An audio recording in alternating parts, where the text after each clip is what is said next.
पत्ती ली जाए और उसको एक जगह फंसा के अगर हम ऐसे टर्न करते हैं, मेटल की पत्ती है, ऐसे टर्न करते हैं तो क्या होता है कि बॉडी अपना शेप वापस ले लेती है। यानी उसको जितनी देर डिफॉर्म करेंगे डिफॉर्म होगा, जैसे हाथ हटाएंगे तो वो अपनी जगह पे वापस आ जाती है।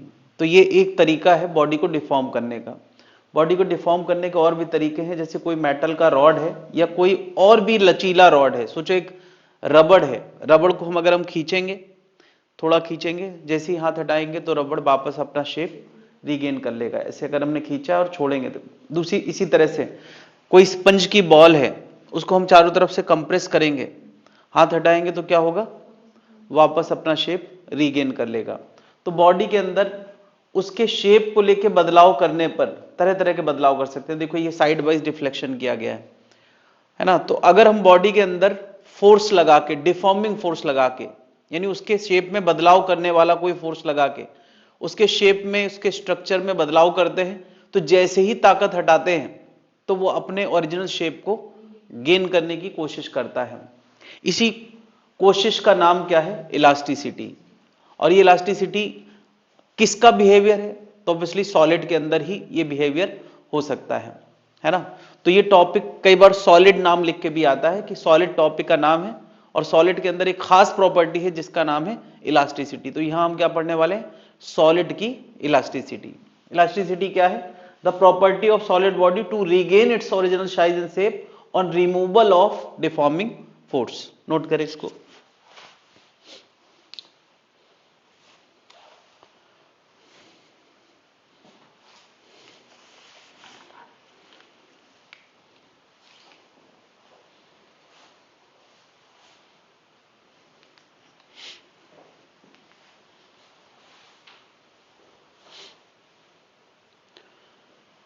एक मटेरियल होता है क्वार्ट्ज, सबसे ज्यादा इलास्टिक मटेरियल क्या है, क्वार्ट्ज।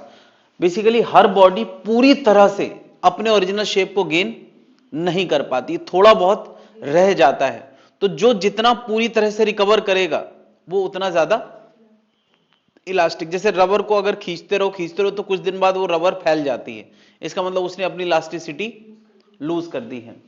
लेकिन क्वार्ट्ज एक मटेरियल है जो सबसे ज्यादा इलास्टिक है। परफेक्ट इलास्टिक बॉडी दुनिया में एग्जिस्ट नहीं करती है।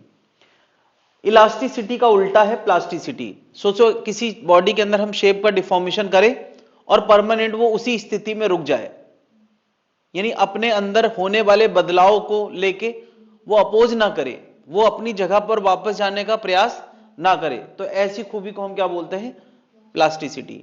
वो उसकी क्वालिटी थी, ये इसकी इनेबिलिटी है। इनेबिलिटी मतलब ये वापस अपने शेप को गेन करना ही नहीं चाहता, तो फिर ये क्या हो गया, प्लास्टिसिटी।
थोड़ा सा उल्टा लिख गया है। सबके मन में अब ख्याल आता है कि इलास्टिसिटी मॉलिक्यूल के अंदर क्यों होती है, कैसे होती है।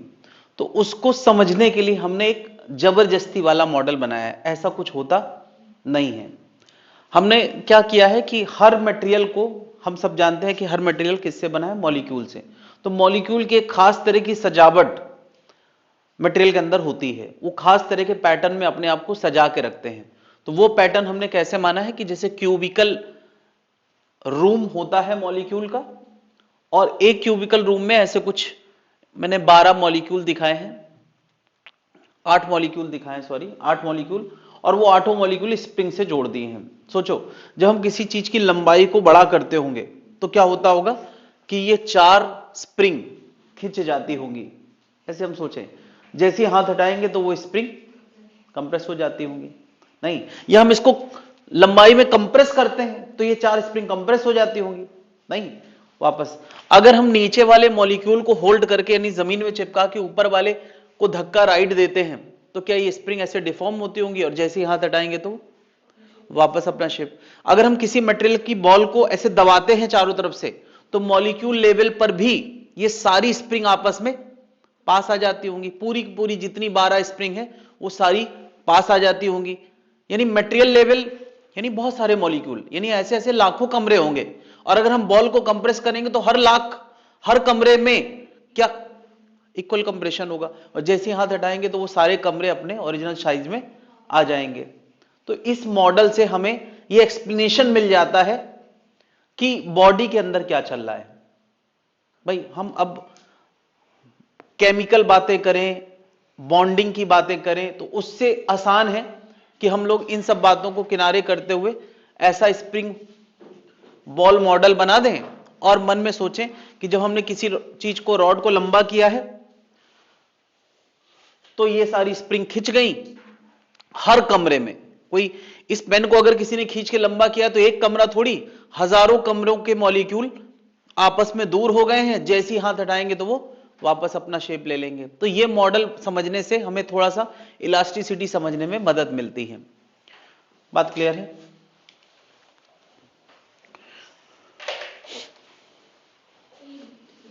फर्स्ट पेज, इतनी जगह छोड़ दो फिर आगे बढ़ते हैं। मैंने अभी ये बताया है कि किसी मटेरियल के अंदर अगर किसी तरह का शेप बदलाव किया जाए, लंबाई का बदलाव, कंप्रेशन किया जाए, तो बॉडी के अंदर खूबी होती है कि वो अपने ओरिजिनल शेप में वापस जाने की कोशिश करती है। उसी खूबी का नाम क्या है? जिन मटेरियल में ऐसी खूबी होती है वो इलास्टिक बॉडी है, और उसका उल्टा खूबी है कि जैसा छोड़ दो वैसे ही बने रहे, तो उसको क्या बोलते हैं? प्लास्टिसिटी। बात क्लियर है? तो इतना जगह छोड़ दें, हम आगे बढ़ते हैं।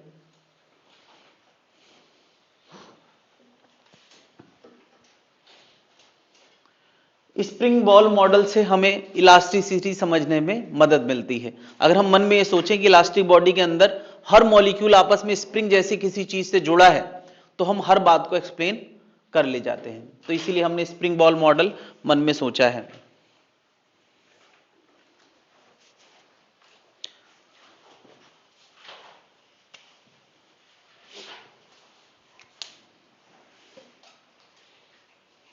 नोट कर लिया भाई?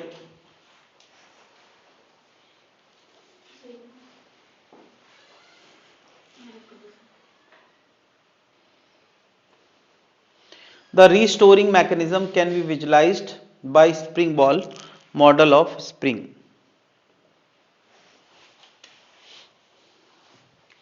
जहां पे बॉल एटम्स को रिप्रेजेंट करेंगी और स्प्रिंग इंटर एटॉमिक फोर्स को रिप्रेजेंट करेंगी। तो अभी मैंने कहा कि जब भी हम मटेरियल के अंदर बदलाव करने की कोशिश करते हैं तो उसके साइज और शेप में बदलाव होता है। ठीक है, उन बदलाव को हम आमतौर पे स्ट्रेन कह देते हैं। बदलाव हुआ है मतलब उसके अंदर क्या हुआ है? स्ट्रेन हुआ है। और वो स्ट्रेन किसी भी स्ट्रेन को हमने 3 कैटेगरी में डिवाइड किया है। लॉन्गिट्यूडनल स्ट्रेन मतलब लंबाई में बदलाव, वो एक्सपांशन भी हो सकता है और कंप्रेशन भी हो सकता है, दैट इज लॉन्गिट्यूडनल। क्या बताओ, लॉन्गिट्यूडनल स्ट्रेन जब होता होगा तो मॉलिक्यूल के कमरे में वो साइड वाली 4 स्प्रिंग बढ़ जाती होंगी अगर एक्सपेंड किया है, और कंप्रेस किया है तो कम हो जाते हैं। और ऐसा हर मॉलिक्यूल के रूम में होता होगा। मैंने एक रूम मॉलिक्यूल का दिखाया था। वॉल्यूम स्ट्रेन होता होगा तो पूरी की पूरी 12 स्प्रिंग किसी एक कमरे में दब जाती होंगी, नहीं, हाथ हटाने पे फिर से वो रिस्टोर हो जाता होगा। वॉल्यूम स्ट्रेन में क्या मतलब? वॉल्यूम में बदलाव, पूरे 3 डायमेंशन में बदलाव। और 3 डायमेंशन में बदलाव हुआ है तो पूरे मॉलिक्यूल के कमरों में हर साइड छोटी हो जाती होगी, नहीं। इसका तीसरा है टेंजेंशियल स्ट्रेन। मैंने अभी अभी दिखाया था कि साइड वाइज नीचे के सरफेस चिपका दी जाए किसी चीज की और उसको साइड वाइज डिफ्लेक्ट किया जाए, मतलब ऐसे ऐसे चिपका के ऐसे डिफ्लेक्ट किया जाए तो क्या ये टर्न हो जाता है? और जब ऐसे टर्न होता होगा तो मॉलिक्यूल लेवल पे भी क्या होता होगा? जैसे मैंने ऐसा ब्लॉक रखा है और उसको मैं ऐसे साइड वाइज डिफ्लेक्ट कर दूं तो सोच के देखो यार, यहां एक मॉलिक्यूल का कमरा है, बहुत छोटा सा होता होगा, क्या वो कमरा भी डिफॉर्म हो जाता होगा कि नहीं? है ना? मैंने लॉन्गिट्यूडनल में भी यही बात करी कि मॉलिक्यूल लेवल पे क्या होता होगा। ये कमरा है मॉलिक्यूल का, मैंने ऐसे 2 डायमेंशन में दिखाया। जब हम उसको लंबा करेंगे तो क्या होगा कि ये वाली चीजें बड़ी हो जाती होंगी। भाई मॉलिक्यूल तो उतना ही है, उनके बीच का गैप बढ़ जाता होगा, तो ये क्या हो गया? लॉन्गिट्यूडनल। और तीसरा मैंने क्या बताया? Volume strain. वॉल्यूम स्ट्रेन जब होता होगा तो मॉलिक्यूल के रूम में क्या होता होगा? अगर इसको मैंने कंप्रेस किया है चारों तरफ से तो मॉलिक्यूल का कमरा हर तरफ से छोटा हो जाता होगा।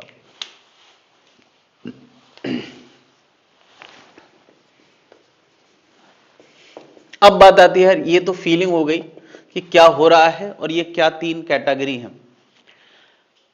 Longitudinal strain, volume strain, tangential strain, ये एक मैथमेटिकल क्वांटिटी है, उसकी फीलिंग क्या है सबके अंदर आ गई है। अब बात आती है कि हम इसको कैसे मेजर करते हैं, लॉन्गिट्यूडनल स्ट्रेन चीज क्या है। तो खैर हमारे मन में जब भी आता है कि बदलाव, तो हम ओवरऑल बदलाव की बातें करते हैं। अगर ये एल लेंथ का rod L plus delta L हो गया है तो हम कहेंगे बदलाव कितना हुआ है? डेल्टा एल का। वी वॉल्यूम था, वी माइनस डेल्टा वी हो गया है तो इसका मतलब बदलाव हुआ है माइनस डेल्टा वी का। अगर ये साइड वाइज डिफ्लेक्ट कर गया है तो हम यहां कहेंगे यार कि ये कुछ डेल्टा एक्स शिफ्ट हो गया है, एल लेंथ की गहराई में इतना शिफ्टिंग हुआ है। तो खैर बदलाव अलग चीज है, स्ट्रेन अलग चीज है। बदलाव स्ट्रेन बिल्कुल एक जैसी चीजें नहीं है। बदलाव किसी ओवरऑल बॉडी में होता है और स्ट्रेन बॉडी के कोई भी हिस्से से निकाल के चेक किया जा सकता है। स्ट्रेन समझने के लिए पूरी बॉडी का होना जरूरी। अगर मैं कहता हूं ये रॉड 1 मीटर था और अब 14 मीटर हो गया, ये मैं थोड़ा बढ़ा चढ़ा के बता रहा हूं, इतना बदलाव नहीं होता है। 1 मीटर था और 1.4 मीटर हो गया, सॉरी नहीं, 1 मीटर पे 1.4 मीटर।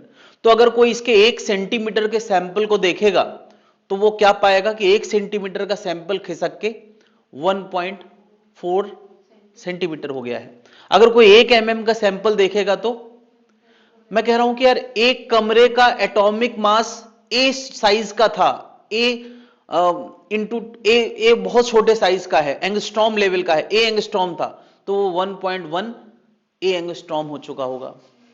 तो कुल मिलाकर यार यहां एक भाव आ रहा है कि बदलाव को डायमेंशन से लेस बताना, डायमेंशन लेस। 1 मीटर पे 0.4 मीटर तो रेशियो आ रहा है 0.4/1, नहीं, या 2 मीटर पे 0.8 होगा, सीधी सी बात है। 1 मीटर पे अगर 0.4 है तो 2 मीटर पे 0.8 का बदलाव होगा, तो 0.8/2 करो, चाहे 0.4/1 करो, चाहे 0.4 mm/1 mm करो, क्या उससे आंसर सेम आएंगे? और उसी चीज का नाम क्या है? स्ट्रेन। तो स्ट्रेन बदलाव नहीं है, स्ट्रेन बदलाव डिवाइड बाय ओरिजिनल डायमेंशन है। बदलाव डिवाइड बाय ओरिजिनल डायमेंशन चाहे तुम पूरी बॉडी पे देख लो चाहे मॉलिक्यूल लेवल पे देख लो, उसमें अंतर नहीं आएगा। यानी अगर मैं कहता हूं ये पहले मॉलिक्यूल का कमरा ए साइड का हुआ करता था, ये कुछ L प्लस 0.4 L हुआ है, तो यार ये A प्लस 0.4 A हुआ होगा। क्या इस बात को समझ पा रहे हैं? अगर लंबाई में बदलाव 0.4L का हुआ है तो मॉलिक्यूल लेवल के साइज पे भी बदलाव, तो क्या चीज दोनों से सेम आएगी? क्या बताओ, 0.4A में A डिवाइड करो तो भी 0.4 आएगा, और 0.4L में, तो बेसिकली हम बदलाव का फ्रैक्शन निकालते हैं। स्ट्रेन क्या है? फ्रैक्शन ऑफ, है ना? तो स्ट्रेन क्या है? फ्रैक्शन ऑफ चेंज, है ना? Relative change in configuration of a body, या इसको हम और क्या नाम दे सकते हैं? Fraction of change. जो लिखा है वो भी लिख लेना और जो एक्स्ट्रा लिखा है वो भी लिख लेना, फ्रैक्शन ऑफ चेंज। तो अगर मैं यहां पे लॉन्गिट्यूडनल स्ट्रेन की बात कर रहा हूं तो डेल्टा एल क्या है? ये है change in length, change in length. L क्या है? Original length. तो स्ट्रेन, लॉन्गिट्यूडनल स्ट्रेन क्या होगा? लॉन्गिट्यूडनल स्ट्रेन होगा delta L by L.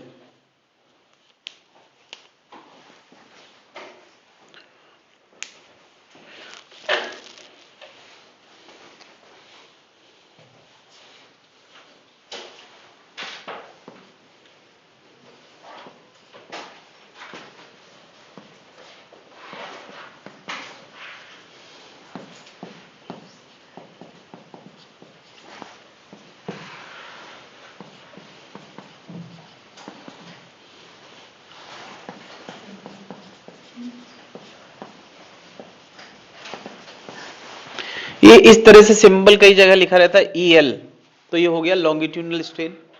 E V लिखा है तो ये क्या हो गया? Delta V by V. ये थोड़ा क्लियर करें, अगर किसी चीज को मैंने जबरदस्ती कंप्रेस किया है तो वॉल्यूम फाइनल कम होगा इनिशियल। डेल्टा का मतलब होता है फाइनल माइनस इनिशियल, तो डेल्टा वी अपने आप में एक नेगेटिव टर्म है, नहीं है? फाइनल कम है, इनिशियल ज्यादा है, तो चेंज क्या होगा? नेगेटिव। तो मैं इसको पॉजिटिव बनाने के लिए क्या कर देता हूं? माइनस लगा देता हूं। डेल्टा वी नेगेटिव था लेकिन माइनस डेल्टा वी क्या है? और हम जितने भी स्ट्रेन लिख रहे हैं वो पॉजिटिव रेशियो है, तो positive upon positive, delta L upon L, positive upon positive.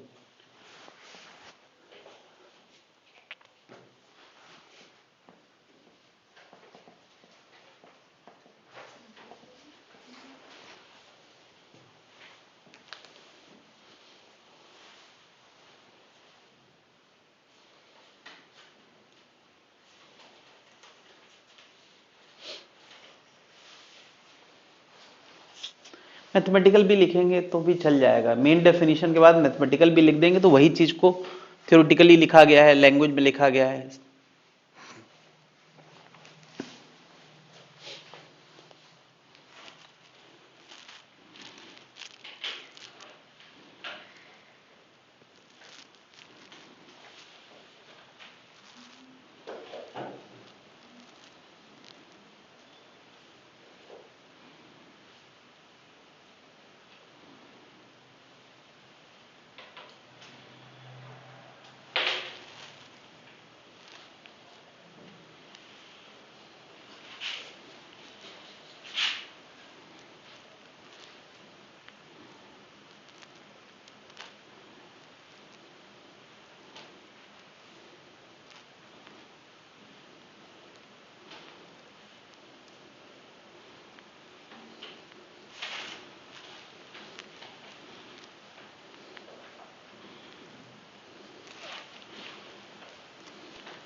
हाँ भाई, नोट कर लिया।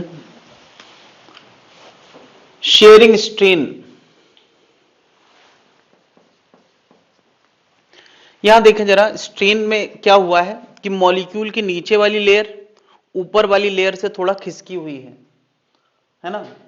अगर मैं एक मॉलिक्यूल पे उसका असर देखूंगा तो कम नजर आएगा, यानी अगर कोई कहे कि ये जो डेल्टा एल है ये कम है, लेकिन ये डेल्टा एल या डेल्टा एक्स कह लें ज्यादा है, सीधी सी बात है कि ये असर इतने नीचे से ऊपर तक के सारे मॉलिक्यूल ने कंट्रीब्यूट किया है। ये जो डेल्टा एक्स का बदलाव आया है उसमें क्या इस कमरे का भी बदलाव शामिल है, इस कमरे का भी बदलाव शामिल है, हर कमरे ने मिलकर डेल्टा एक्स बनाया है। इसने डेल्टा एक्स वन कुछ बनाया, इसने कुछ डेल्टा एक्स टू बनाया, इसने कुछ डेल्टा एक्स थ्री, सब मिला के इस डेल्टा एक्स में शामिल है कि नहीं।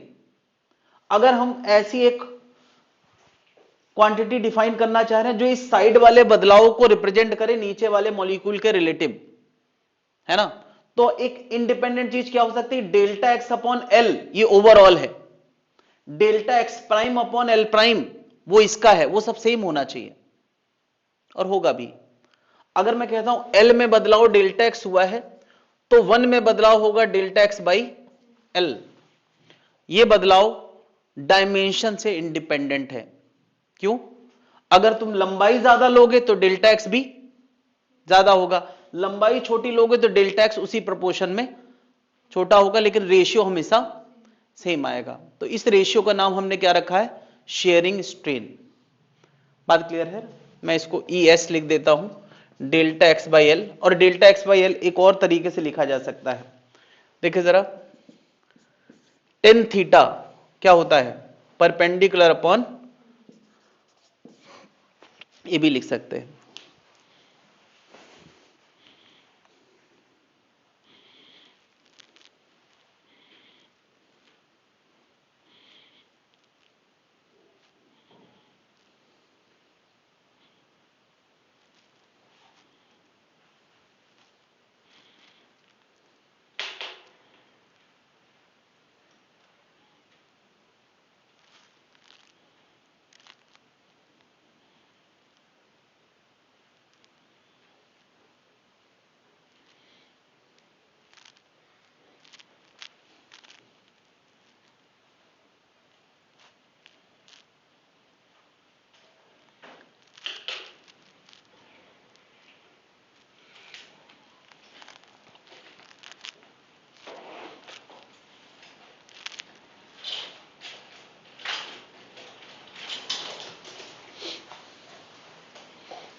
नोट कर लिया भाई?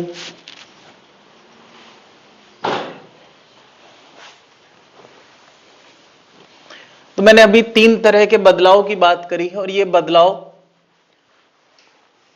बड़े साइज में भी देखा जा सकता है, छोटे साइज में भी। अगर हम ये रेशियो लेंगे तो सब केस में वो रेशियो सेम होगा। यानी ये जो स्ट्रेन है ये डायमेंशन से इंडिपेंडेंट क्वांटिटी है। तुम चाहे 1 सेंटीमीटर की मदद से निकाल लो, चाहे पूरी बॉडी की मदद से निकाल लो, वो स्ट्रेन हर बार सेम आएगा। बदलाव डायमेंशन वाला होता है लेकिन स्ट्रेन डायमेंशन से लेस होता है। मैंने यार अभी थोड़ा देर पहले इलास्टिसिटी की डेफिनेशन बताई, तो उसमें मैंने कहा था डिफॉर्मिंग फोर्स हटा लेने पे बॉडी अपने शेप को रीगेन कर लेती है। तो डिफॉर्मिंग फोर्स वो कारण है जिसकी वजह से बदलाव होता है। लेकिन हम लोग फिर से एक क्वांटिटी डिफाइन करने वाले हैं जो डायमेंशन से इंडिपेंडेंट थोड़ा नजर आए। हमने कहा कि मैंने एक 2 मीटर के रॉड पे 20 न्यूटन की ताकत लगाई है। 2 मीटर का रॉड है और उसका क्रॉस सेक्शन एरिया कुछ 40 सेंटीमीटर स्क्वायर है। 40 सेंटीमीटर के क्रॉस सेक्शन एरिया के जितने मॉलिक्यूल हैं, क्या सबके अंदर लंबाई का बदलाव होगा कि नहीं? अभी मैंने बताया था कि वो 4 स्प्रिंग हर मॉलिक्यूल की खींचेंगी। 40 सेंटीमीटर स्क्वायर चौड़ाई का रॉड है, तो जितने मॉलिक्यूल उस 40 सेंटीमीटर में होंगे वो सबके स्प्रिंग खींचेंगे। अगर मैं 20 सेंटीमीटर स्क्वायर का रॉड लेता हूं और उसमें भी उतनी ही ताकत लगाता हूं, तो क्या वो उतना ही खींचेंगे? क्या उन स्प्रिंग पे उतना ही असर पड़ेगा या ज्यादा या कम? ज्यादा असर पड़ेगा। ये कुछ ऐसी बात है कि एक टास्क को 40 आदमियों को दिया जाए और एक टास्क को 20 आदमियों को दिया जाए, वही टास्क वही है, असर किस पे ज्यादा होगा? 20 आदमियों पे। यानी सेम डिफॉर्मिंग फोर्स 40 को दिया जाए, सेम डिफॉर्मिंग फोर्स 20 को दिया जाए, तो असर 20 वाले में, तो क्या वो और उनका स्ट्रेस और इनका स्ट्रेस बराबर होगा? 40 वाले उस काम को कंफर्टेबली करेंगे और 20 वाले, ये कुछ ऐसी ही बात है। स्ट्रेस जब हम कहते हैं तो जरूरी नहीं है कि सेम टास्क पे सबका स्ट्रेस सेम हो। ज्यादा कैलिबर्ड ग्रुप के लिए वो स्ट्रेस कम होगा, कम कैलिबर्ड ग्रुप के लिए वो स्ट्रेस। तो स्ट्रेस का लेना देना इस बात से है कि कितने मॉलिक्यूल के अगेंस्ट वो डिफॉर्मिंग फोर्स लगाया गया है। तो आमतौर पे स्ट्रेस किससे लिया जाएगा? मॉलिक्यूल की संख्या रिप्रेजेंट करने वाला पैरामीटर यहां एरिया है। जितना ज्यादा एरिया होगा मॉलिक्यूल उतने ज्यादा इन्वॉल्व होंगे। तो यहां पे स्ट्रेस जो मैं नाम देने वाला हूं उसमें generally force, deforming force per unit area, जिन मॉलिक्यूल के अगेंस्ट ये स्ट्रेस लगाया जा रहा है। अब स्ट्रेस को हम 3 कैटेगरी में फिर से बांट रहे हैं, लॉन्गिट्यूडनल स्ट्रेस, और इसके अलावा हम वॉल्यूम स्ट्रेस नाम दे सकते हैं, और तीसरा क्या है? Sharing stress. मैंने तीसरा बीच का नाम गायब कर दिया है। वॉल्यूम स्ट्रेस भी नाम दे सकते हैं या उसका नाम होता है नॉर्मल स्ट्रेस। तो दूसरे नंबर का मैं यहां लिख देता हूं नॉर्मल स्ट्रेस, या इसी को हम लोग वॉल्यूम स्ट्रेस भी बोल सकते हैं। पहला क्या था? लॉन्गिट्यूडनल स्ट्रेस, और तीसरा शेयरिंग स्ट्रेस।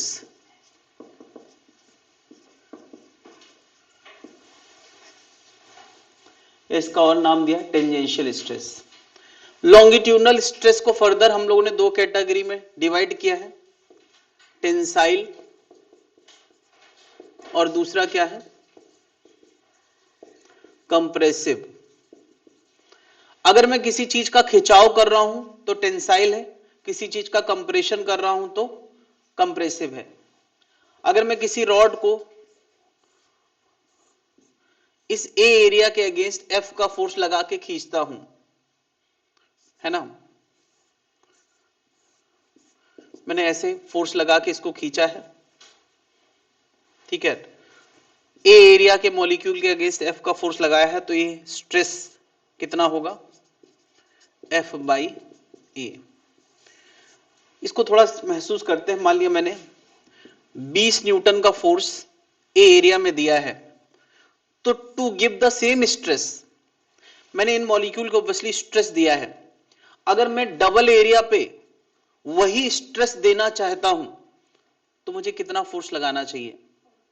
40 न्यूटन। सीधी सी बात है कि अगर मैं 20 न्यूटन को ए एरिया के मॉलिक्यूल पे लोड दे रहा हूं तो मुझे वही स्ट्रेस देने के लिए डबल एरिया पे डबल फोर्स देना चाहिए, तभी वो लॉजिकल होगा। क्या जनता समझ पा रही है? कम कैलिबर्ड को कम ताकत देना, ज्यादा कैलिबर्ड को ज्यादा देना, तब सेम स्ट्रेस है। ऐसा मेरा मानना है कि जो हम लोग सजा सुनाते हैं, मतलब उस आदमी को जिसने life long rough and tough रहा है, उसको छोटे मोटे कष्ट से कोई दिक्कत नहीं होती उसको, और एक कंफर्टेबल जीवन जीने वाला संजय दत्त टाइप, तो दोनों का स्ट्रेस लेवल, अगर 1 साल की सजा दोनों को सुनाई गई तो कौन ज्यादा स्ट्रेस से गुजरा होगा? ऑब्वियसली यार ये है। तो फेयरनेस दुनिया में एक्चुअली कहीं है ही नहीं। अगर देखा जाए तो फेयरनेस का मतलब क्या है कि आप उसके पूरे साइकोलॉजिकल पैरामीटर से फैमिलियर हो तब उसके स्ट्रेस के मुकाबले सजा दे। बात समझ रहा है? क्या सही है? क्राइम किया है, किसी को 1 साल के लिए, किसी को 2 साल के लिए, केस नहीं, क्योंकि हमने जिंदगी भर यही जस्टिफाई किया है, इसलिए ये एक्सेप्ट नहीं हो रहा है। लेकिन सोच के देखो कि एक बच्चा है और एक बड़ा है, हम उसमें भेदभाव क्यों करते हैं? सेम क्राइम एक 15-14 साल का बच्चा कर रहा है और सेम 19 साल का बच्चा कर रहा है, तो हम क्यों भेदभाव कर रहे हैं? इसका कारण है क्या? बड़ा हो गया तो कैलिबर्ड हो गया तो वो झेल ले जाएगा, तो वहां हम दया कर रहे हैं, तो यहां दया क्यों नहीं कर रहे हैं? यस, वहां भी नहीं करना चाहिए। That's good. तो या तो इस पे एक मत हो जाओ, या तो इस पे एक मत हो जाओ। ऐसा नहीं होता है, छोटे बच्चे तो 14 साल में कितना ही दिमाग होगा, कोई भी मैनिपुलेट कर देता है किसी को आजकल, तो बड़े लोगों को भी मैनिपुलेट कर देते हैं लोग। इससे बच के रहना भाई।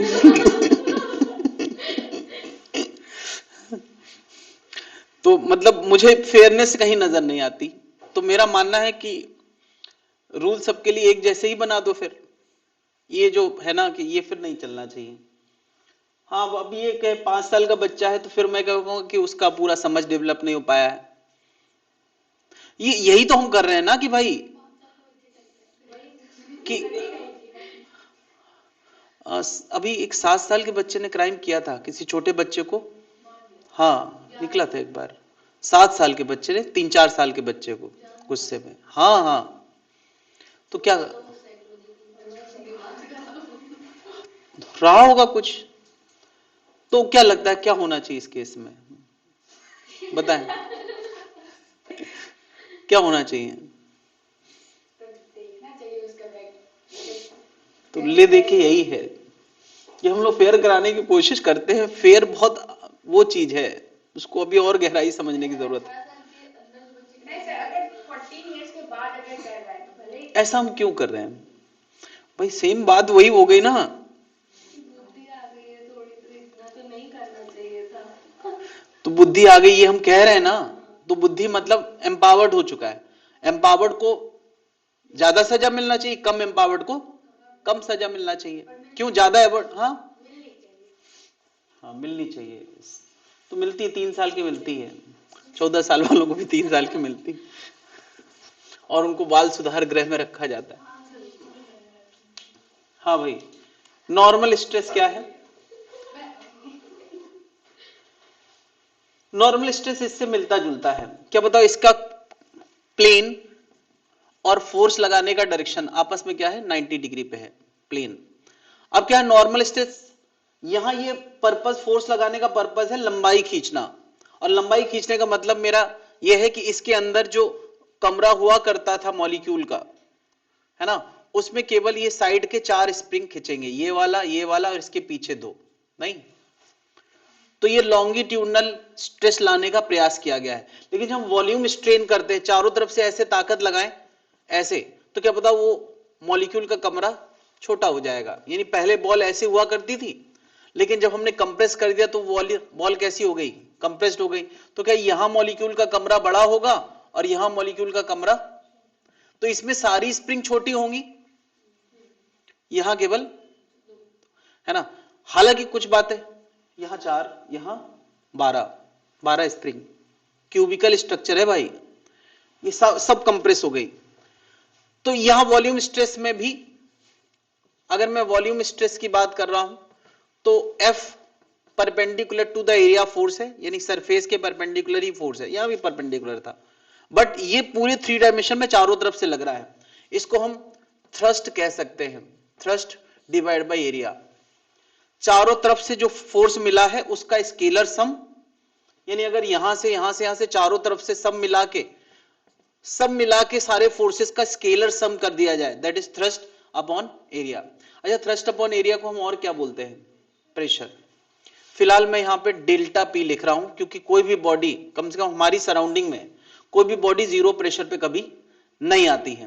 कोई बॉडी अगर इस समय रखी हुई है, ये बॉडी तो एयर के प्रेशर में है, अगर मैं इसको जबरदस्ती कंप्रेस कर रहा हूं तो ये मैंने एडिशनल प्रेशर लगाया है, तो वो किससे तय होगा? कि मैंने जो अभी अभी फोर्स लगाया divide by area, that is delta P.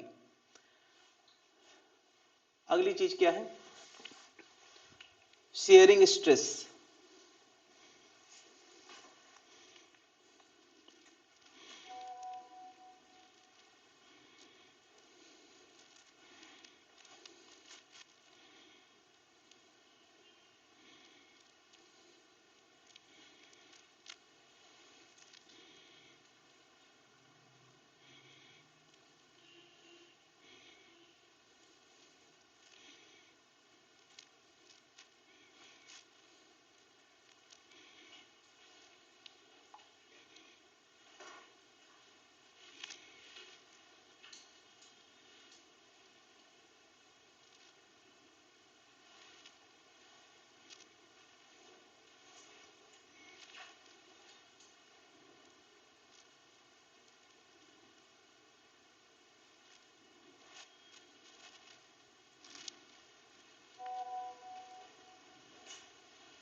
Sharing stress अगली चीज है। जब हम लोग शेयरिंग स्ट्रेस करते हैं, इतना नोट कर लिया भाई।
हाँ भाई, मैंने यहां पर नीचे के वॉल को चिपका के ऊपर की वॉल में फोर्स लगाया साइड वाइज, तो ये डिफॉर्म हो गया।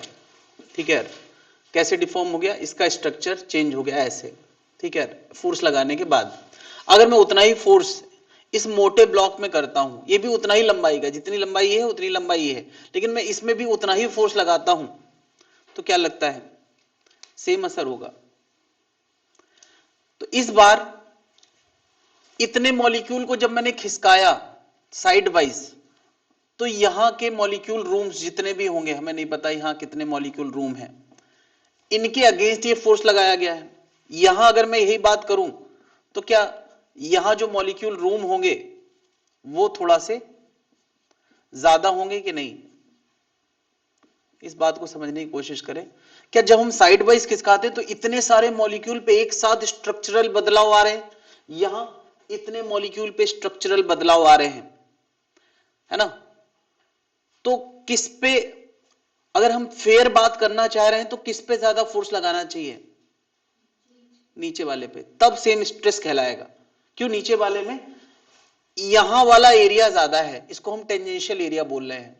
ये जो फोर्स के अलोंग टेंजेंशियल एरिया है वो ज्यादा है, और एरिया ज्यादा तो मॉलिक्यूल ज्यादा, मॉलिक्यूल ज्यादा तो एक साथ हर मॉलिक्यूल में जो स्ट्रक्चरल बदलाव होने वाले हैं वो बदलाव भी ज्यादा होंगे। क्या एक पतले रॉड को साइड वाइज खिसकाना और एक मोटे रॉड को खिसकाने में, पतले रॉड को खिसकाना आसान है। तो यहां पर स्ट्रेस को हम फिर से F बाई ए ही लिख रहे हैं, लेकिन यार ये F और एरिया दोनों अलाइंड हैं। क्या फोर्स और ये एरिया, सरफेस एरिया, वो परपेंडिकुलर नहीं है बल्कि पैरेलल है। ये फोर्स पैरेलल टू एरिया है, F बाई ए, ये क्या हो गया हमारा? Sharing stress.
नोट कर लिया?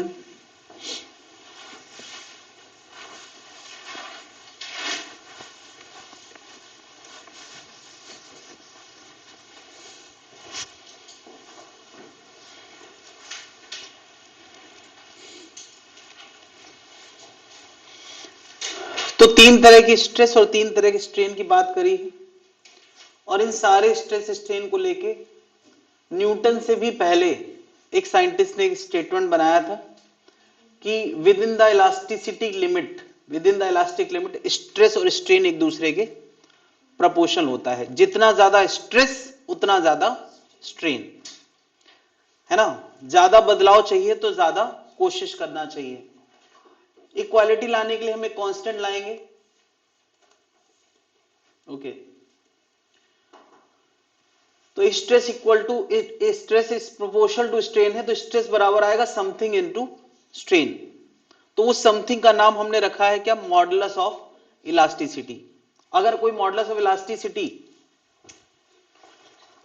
हुक्स ने जो बोला है वो एक मैथमेटिकल स्टेटमेंट है, stress is proportional to strain. तो स्ट्रेस बराबर क्या हो गया? E टाइम्स स्ट्रेन, है ना? अगर E का फॉर्मूला बनाना चाहे तो कैसे बना सकते हैं? Stress divide by strain, stress divide by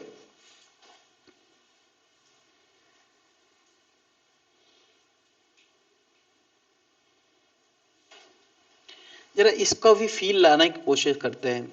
ये मॉडुलस ऑफ इलास्टिसिटी की फील क्या है कि अगर किसी बॉडी ने अपने अंदर होने वाले बदलाव के लिए ज्यादा रजिस्ट किया है तो इसका मतलब वो अपने ओरिजिनल शेप पे टिका रहना चाहता है।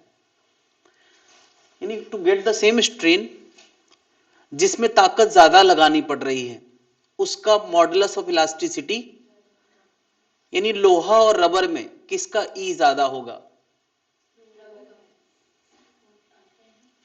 फॉर द सेम स्ट्रेन, यानी जो बदलाव हम रबर में किए हैं वही अगर एक तार में करना पड़े मेटल के, तो किसमें स्ट्रेन ज्यादा, स्ट्रेस ज्यादा लगेगा?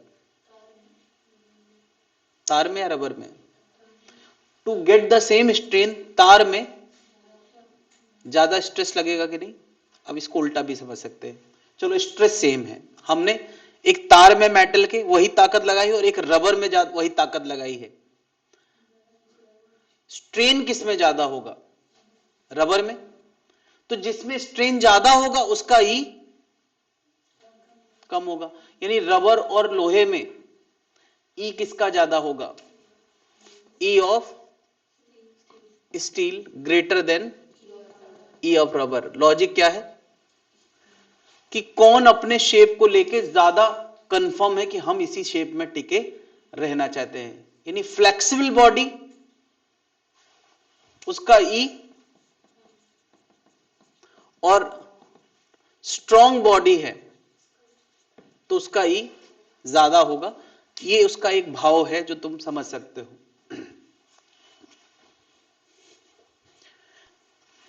मैंने 3 तरह के स्ट्रेस और 3 तरह के स्ट्रेन में चीजों को बदलाव कैटेगराइज किया है, लेकिन इसने एक कॉमन स्टेटमेंट दिया था सबके लिए। किसने? हुक्स ने। फिर आगे जाके और साइंटिस्ट ने अलग अलग डायरेक्शन में काम किया, तो उसके आधार पे ये 3 कैटेगरी बना दी गई हैं। हालांकि साइंटिस्ट, एक ही साइंटिस्ट का नाम आता है यंग मॉडुलस, यंग साइंटिस्ट का नाम था, उसने लॉन्गिट्यूडनल स्ट्रेस स्ट्रेन को लेके बातें करी है।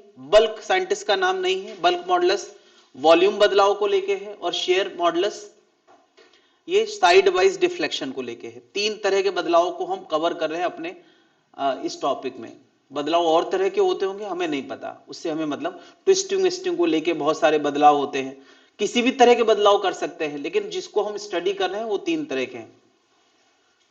तो अब यार यंग्स मॉडुलस क्या है? तो मैं कहूंगा यही है जो ई है, बस उसमें डिस्कशन किसका किसका हो रहा है, उसमें डिस्कशन हो रहा है किसी बॉडी के अंदर हुए लेंथ बदलाव के बारे में। अगर किसी बॉडी के अंदर लंबाई का चेंज हुआ है तो वो क्या है? Young modulus. तो यंग मॉडुलस में लेंथ चेंज की बातें चलेंगी। तो मैं थोड़ा इसको क्लियर कर देता हूं और पर्टिकुलर बताओ, यंग मॉडुलस के लिए स्ट्रेस क्या हो गया? F by A, F by A. Strain क्या हो गया? Delta L by L. तो ये हमारा क्या हो गया? Young modulus. ये तो हमने पढ़ा ही है ना। अगला हम बल्क मॉडुलस की बात कर लें। तो बल्क मॉडुलस में स्ट्रेस क्या हो गया? एफ बाई ए। तुम्हें पता है एफ हमें लगाना कैसे होता था? ऐसे पूरी सरफेस के चारों तरफ, इसको हम एफ बाई ए लिखते थे, और स्ट्रेन क्या? Delta V by. अच्छा, एफ बाई ए को और हमने क्या कहना शुरू किया था? Delta P. अच्छा, एक और बात, यहां एक माइनस लगाना है। क्यों? क्योंकि डेल्टा वी फाइनल भी कम होने वाला है अगर हमने प्रेशर बढ़ाया है तो डेल्टा पी पॉजिटिव है, क्यों? प्रेशर बढ़ाया है। तो उस केस में डेल्टा वी कैसा है? नेगेटिव। तो हम इसको minus delta V by V लिख सकते हैं, वी ऊपर चला जाएगा। कैलकुलस की लैंग्वेज में कहीं कहीं इसको DP by DB into V भी लिखा जाता है। ये हो गया हमारा क्या?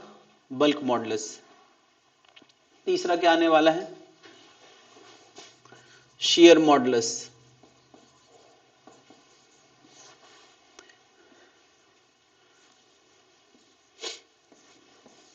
बॉडी के अंदर साइड वाइज डिफ्लेक्शन करना, ऐसा नीचे के मॉलिक्यूल को चिपका के ऊपर को साइड वाइज डिफ्लेक्ट करना।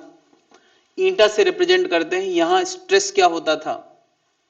हाँ, एफ का फोर्स लगाया जाता था, और ए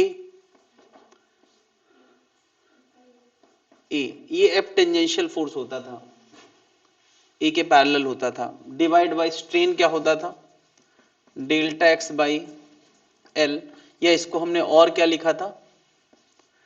टेन थीटा। तो F by A tan theta, ऐसे भी लिख सकते हैं।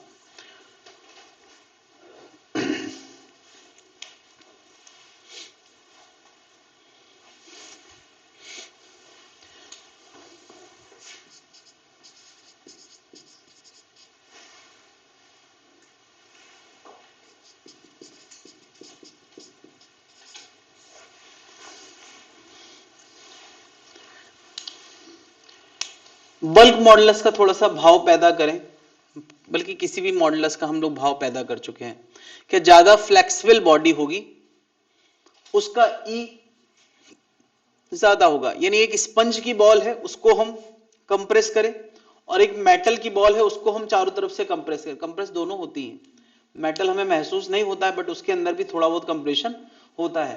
किसका बी ज्यादा होगा, फ्लेक्सिबल बॉडी का या रिजिड बॉडी का? रिजिड बॉडी का, क्योंकि वही स्ट्रेन पाने के लिए ज्यादा ताकत किस में लगाना पड़ेगी, एफ बाई ए, या ज्यादा प्रेशर किस में होगा, रिजिड बॉडी में।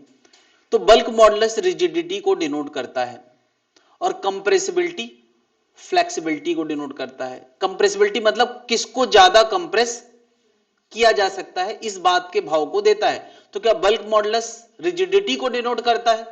इसका नाम बल्क मॉडुलस भी है और एक और नाम भी है, मॉडुलस ऑफ रिजिडिटी।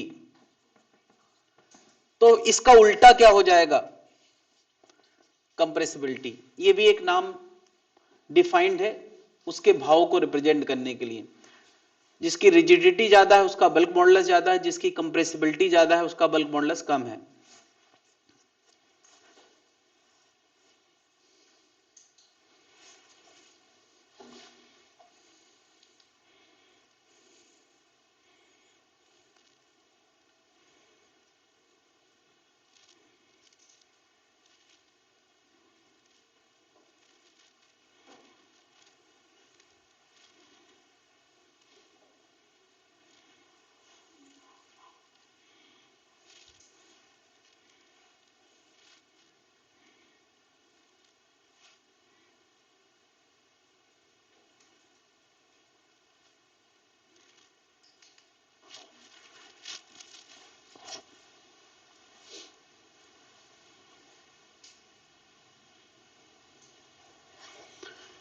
तीन तरह के स्ट्रेस, तीन तरह के स्ट्रेन और तीन तरह के मॉडुलस ऑफ, तीन तरह के यंग मॉडुलस कह सकते हैं, मॉडुलस ऑफ इलास्टिसिटी।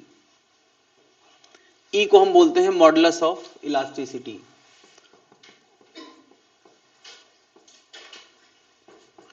ये एक कॉमन नेम है मॉडुलस ऑफ इलास्टिसिटी, लेकिन अब हमने उसको पर्टिकुलर लंबाई के लिए यंग मॉडुलस है ना, वॉल्यूम के लिए बल्क मॉडुलस और शेयर मॉडुलस, तीन तरह से डिफाइन कर दिया है।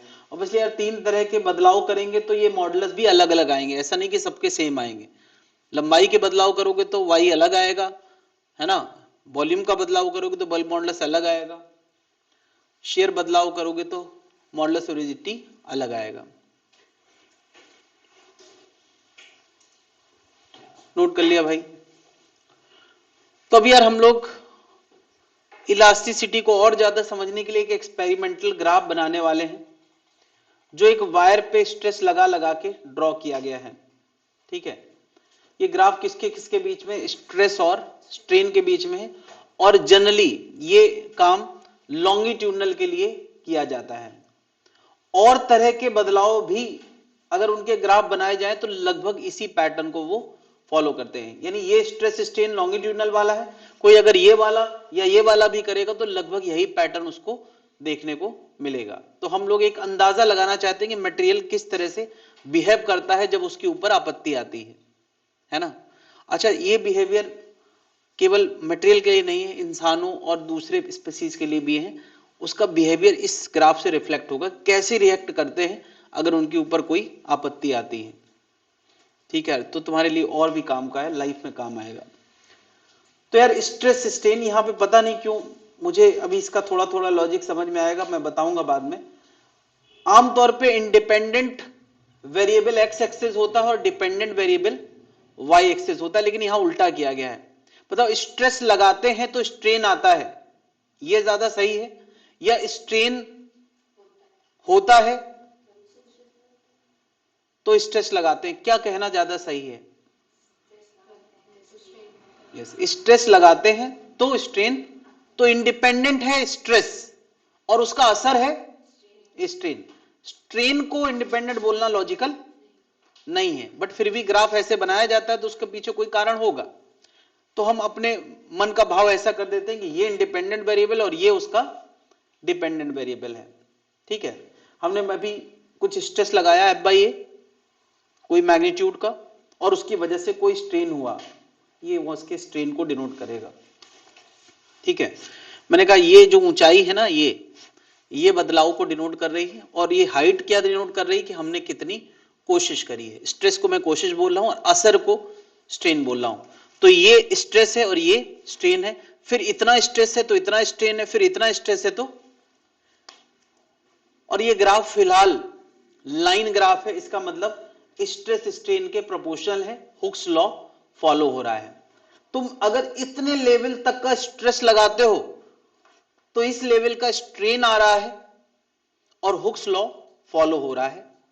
हुक्स लॉ क्या है? स्ट्रेस स्ट्रेन के प्रोपोर्शनल होता है with in the elasticity limit, ऐसा उसने बोला था 16th सेंचुरी में, अर्ली 16th सेंचुरी, मतलब न्यूटन से पैदा होने से जस्ट पहले।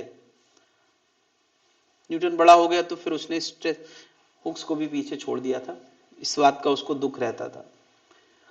ऐसा ये ग्राफ लाइन ग्राफ है, और इतना स्ट्रेस लगा के इतना स्ट्रेन हो रहा, अचानक से हम स्ट्रेस हटा दें तो क्या होगा?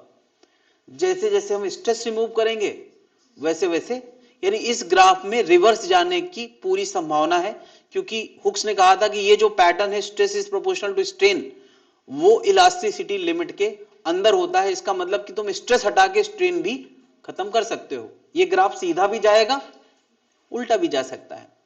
क्या जनता समझ पा रही है? स्ट्रेस कम करके स्ट्रेन भी कम। इसके बाद इस ए से बी तक का ग्राफ ये कर्व होने लगता है, कर्व होने लगता है, यानी तुम अगर इतना स्ट्रेस लगाओ तो इतना स्ट्रेन आएगा। क्या ये स्ट्रेस हटाओगे तो स्ट्रेन वापस हो जाएगा? तो ऐसा देखा जाता है कि हुक्स ने थोड़ा गलत बोला था। प्रोपोर्शनलिटी लिमिट और इलास्टिसिटी लिमिट दो अलग अलग पॉइंट है। हुक्स का मानना था ए और बी सेम पॉइंट है, मगर प्रैक्टिकली देखा जाता है कि ए और बी सेम पॉइंट, प्रोपोर्शनलिटी उसकी ए तक जिंदा है मगर इलास्टिसिटी उसकी बी तक जिंदा है। मतलब तुम इस लेवल का स्ट्रेस लगा के भी बॉडी का स्ट्रेन खत्म कर सकते हो, स्ट्रेस भी खत्म कर सकते हो और स्ट्रेन भी खत्म कर सकते हो। क्या जनता समझ पा रही है? तो ऐसी बात है कि यार आदमी पे प्रेशर डाला जा रहा है, उसके अंदर बदलाव हो रहा है, प्रेशर रिलीज बदलाव रिलीज, ऐसा कुछ, बदलाव खत्म। प्रेशर लाइफ की जरूरी चीज है, प्रेशर है तो बदलाव है, ये इसमें दिख रहा है। प्रेशर खत्म, बदलाव खत्म। देखो जरा बी तक तुम देखोगे यार स्ट्रेस बढ़ रहा है, स्ट्रेन बढ़ रहा है, मगर उस कदर नहीं बढ़ रहा है जिस कदर हम स्ट्रेस बढ़ा रहे हैं। मैंने यार ऐसे ओ से ए तक प्रोपोर्शनलिटी दिखाई है, फिर यहां बी दिखाया है। बी के बाद जरा देखो, मैंने ग्राफ को बहुत लचीला दिखाने की कोशिश करी है। इसका मतलब क्या है? इसका मतलब है कि यार अभी तुम इतने स्ट्रेस से इतना स्ट्रेन बढ़ा रहे थे, इतने स्ट्रेस से इतना स्ट्रेन, लेकिन अब इतने स्ट्रेस से जो स्ट्रेन बढ़ रहा है वो थोड़ा सा ज्यादा है। एक बहुत गहरा राज है, मैं यहां बताना चाह रहा हूं कि एक लिमिट से ज्यादा हम अगर स्ट्रेस अपने ऊपर लेते हैं तो बदलाव भी बहुत बड़े होने लगते हैं। यानी छोटा मोटा मुकाम पाने के लिए जो स्ट्रेस चाहिए, उससे थोड़ा और बड़ा मुकाम पाने के लिए थोड़ा ही सा स्ट्रेस बढ़ाना है, अब स्ट्रेन बहुत ज्यादा होने लगता है। और दूसरी बात कि इस लेवल तक की मेहनत करने पे मेहनत खत्म हो जाती है जैसे प्रेशर खत्म होता है, लेकिन किसी ने अगर इस लेवल इस थ्रेशोल्ड को पार कर लिया तो वो रिटेन रह जाती है। नहीं होता, एक दौर हमारी लाइफ का वो होता है कि हम कुछ भी पढ़ते हैं वो लगता नहीं हमारी बॉडी को, हमारे दिमाग को। पढ़ते हैं चला जाता है, फिर पढ़ते हैं फिर चला जाता है। वो कहां तक का रीजन है? बी तक का। लेकिन बी से ऊपर अगर हमने मेहनत कर ली तो ये बदलाव कैसे होने लगते हैं? लगभग परमानेंट। परमानेंट का मतलब ऐसा भी नहीं थोड़ा बहुत लॉस तो होगा, मीन कि तुम स्ट्रेस हटाओगे तो स्ट्रेन जीरो नहीं होगा, कुछ ना कुछ स्ट्रेन रह जाएगा। तो ये तो मान लो कि हमें बी लेवल से ऊपर तक का स्ट्रेस अपने ऊपर लेना है। अब यहां पर इस बात का भी ध्यान रखना है, आजकल कोटा से बहुत सारी न्यूज आ रही है ना, कि कहीं वो स्ट्रेस इस लेवल तक का तो नहीं हो गया है, दैट इज ब्रेकिंग स्ट्रेस। आमतौर पे हम लोगों को लगने लगता है कि जो हमारा स्ट्रेस है वो लगभग ब्रेकिंग के क्लोज है, और होता तुम्हारा इस लेवल का है या इस लेवल का। तो ये भी गलत फहमी है, ज्यादातर लोगों को तो यही लगता है कि हमारा स्ट्रेस ब्रेकिंग के करीब पहुंच गया है, लेकिन है नहीं, अभी तुम्हें और ऊपर जाना है बस। हाँ, ब्रेकिंग पे नहीं पहुंचना यार। मैंने यार डी पॉइंट को यहां ब्रेकिंग स्ट्रेस नाम देना था, ब्रेकिंग स्ट्रेंथ नाम दिया, एक ही बात है। इतना स्ट्रेस अगर तुमने अपने ऊपर ले लिया तो फिर तुम्हारे अंदर वो सुसाइडल थॉट्स पनपने लगते हैं, बस बोले तो यहां तक नहीं पहुंचना है। लेकिन पता कैसे चले, नंबर से पता चलेगा, थोड़ा सा तुम्हें अपने सेंसिटिविटी से भी पता चलता है कि हम कितने सेंसिटिव हैं। कुछ लोगों को तो पता है इसी लेवल पे लगने लगता है हम ब्रेकिंग स्ट्रेस पे हैं, तो ये मतलब फिर वो रोने वाली बात हो गई जबरदस्ती। अपने आप को थोड़ा मजबूत बनाने की जरूरत है। हम कहां खेल रहे हैं ये थोड़ा थोड़ा अपने पता करना चाहिए, मतलब, और सबका अलग अलग है। सबसे बड़ी समस्या तो ये है कि नंबर से भी नहीं पता चलता है कि कौन कितने स्ट्रेस पे है। पता चले 20 नंबर पाने वाला भी दुनिया भर के सबसे ज्यादा स्ट्रेस पे जी रहा है, ऐसा भी हो सकता है, ऐसा हो सकता है। और हो सकता है कि 200 नंबर पाने, आई मीन कितने में से मैं बात कर रहा हूं, हाँ 200 में से 190 पाने वाला भी उतना ज्यादा स्ट्रेस महसूस ना करे, ऐसा हो सकता है। मैंने देखा यार बहुत सारे बच्चे सिलेक्ट हो जाते हैं, उनको कभी महसूस ही नहीं होता मैंने अपने लाइफ में कब मेहनत करी। क्यों? ऊपर वाले ने उसको पहले से थोड़ा मजबूत बनाया है, छोटे मोटे स्ट्रेस से उसको कोई फर्क पड़ता नहीं, और स्ट्रेन हो रखा होता है उसका अच्छा खासा, ये है। खैर, तो ये हमारा क्या है, ब्रेकिंग स्ट्रेस वाला पॉइंट। बी पॉइंट क्या था, तो मैंने यहां पे कुछ कैटेगरी बनाई इस ग्राफ में, ओ से ए वो ग्राफ रीजन है जहां हुक्स लॉ फॉलो करता है, और ग्राफ लाइन होता है, स्ट्रेस स्ट्रेन के प्रोपोर्शनल है। तो क्या पता y बराबर mx यानी लाइन ग्राफ, y बराबर mx मतलब लाइन ग्राफ फॉलो हो रहा है, तो वो कौन सा है, हुक्स लॉ के हिसाब से o से लेके a तक। यहां o लिख सकते हैं, लिखा नहीं गया, ठीक है। यहां o से लेके a तक क्या है, फिर a से b तक क्या है, स्ट्रेस स्ट्रेन के प्रोपोर्शनल नहीं है। क्यों? कर्व ग्राफ है, कर्व ग्राफ है तो इसका मतलब y बराबर mx फॉलो नहीं हो रहा है। लेकिन क्या इसकी इलास्टिसिटी अभी भी है, स्टिल इलास्टिक। बी वो पॉइंट है जिसका, बी पॉइंट, अब मैं पॉइंट को डिफाइन कर रहा हूं, बी पॉइंट वो टर्निंग पॉइंट है जिसके बाद ये अपनी इलास्टिसिटी खो देता है, यानी अब स्ट्रेस हटाने पे स्ट्रेन। तो बी से पहले वाले ग्राफ को हम इलास्टिक ग्राफ बोल सकते हैं, और बी के बाद वाले ग्राफ को हम प्लास्टिक बोल सकते हैं, क्योंकि प्लास्टिसिटी ही तो वो कैरेक्टर है। इसीलिए शायद ये रीजन डिफाइन करने के लिए ग्राफ को ऐसे सीधा बनाया गया है, आई मीन स्ट्रेस यहां स्ट्रेन। तो ये इलास्टिक रीजन है ग्राफ का, और ये ग्राफ का प्लास्टिक रीजन है। और वो टर्निंग पॉइंट कौन सा है, पॉइंट बी, इसको यील्ड पॉइंट बोलते हैं या लिमिट ऑफ इलास्टिसिटी। एक और पॉइंट बीच में इन्वॉल्व कराया गया है कि बी से सी के बीच में इलास्टिसिटी थोड़ा बहुत है, नहीं, यहां सी एक पॉइंट रख सकते हो। लेकिन सी से डी तक ग्राफ अगर इस फेज में पहुंच चुका है तो अब उसके अंदर चीजें परमानेंट होने लगी हैं। तुमने कभी पेन से रिफिल निकाल के स्प्रिंग वाले पेन से स्प्रिंग निकालिए कभी, और उसके साथ खिलवाड़ कभी ना कभी किया होगा। थोड़ा खींचो वापस, थोड़ा और खींचो वापस, थोड़ा और खींचो तो थोड़ा वापस, ज्यादा खींचो तो परमानेंट, यानी ज्यादा खींचने की जरूरत है। अगर परमानेंट स्ट्रेन बनाए रखना चाहते हैं, बदलाव परमानेंट चाहते हैं, तो स्ट्रेस का लेवल ज्यादा होना चाहिए, नहीं? हाँ, जो कर रहे हो वो और इंटेंस करो, उतना इंटरेस्ट के साथ करो। जब ये बढ़ेगा तो परमानेंट बदलाव होंगे।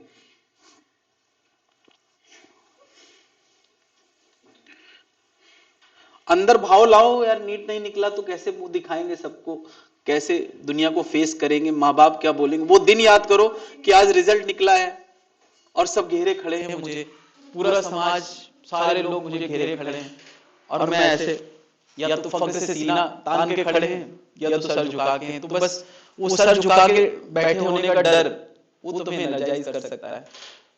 और ज्यादा अगर तुम इस लेवल पे जी रहे हो ना, तो मैं बता दूं यार, लाइफ में नीड इज नथिंग। नहीं तो तुम यार कल को क्लेम करोगे कि सर ने मुझे ज्यादा स्ट्रेस लेने के लिए बोला, मेरे नाम का पन्ना फाड़ दो, तो मैं फिर कहूंगा कि मेरे लॉर्ड मेरी सजा कम कर दी।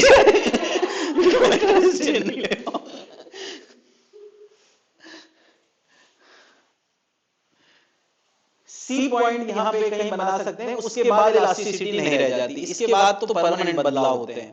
तो हमें उस लेवल का स्ट्रेस लेना है।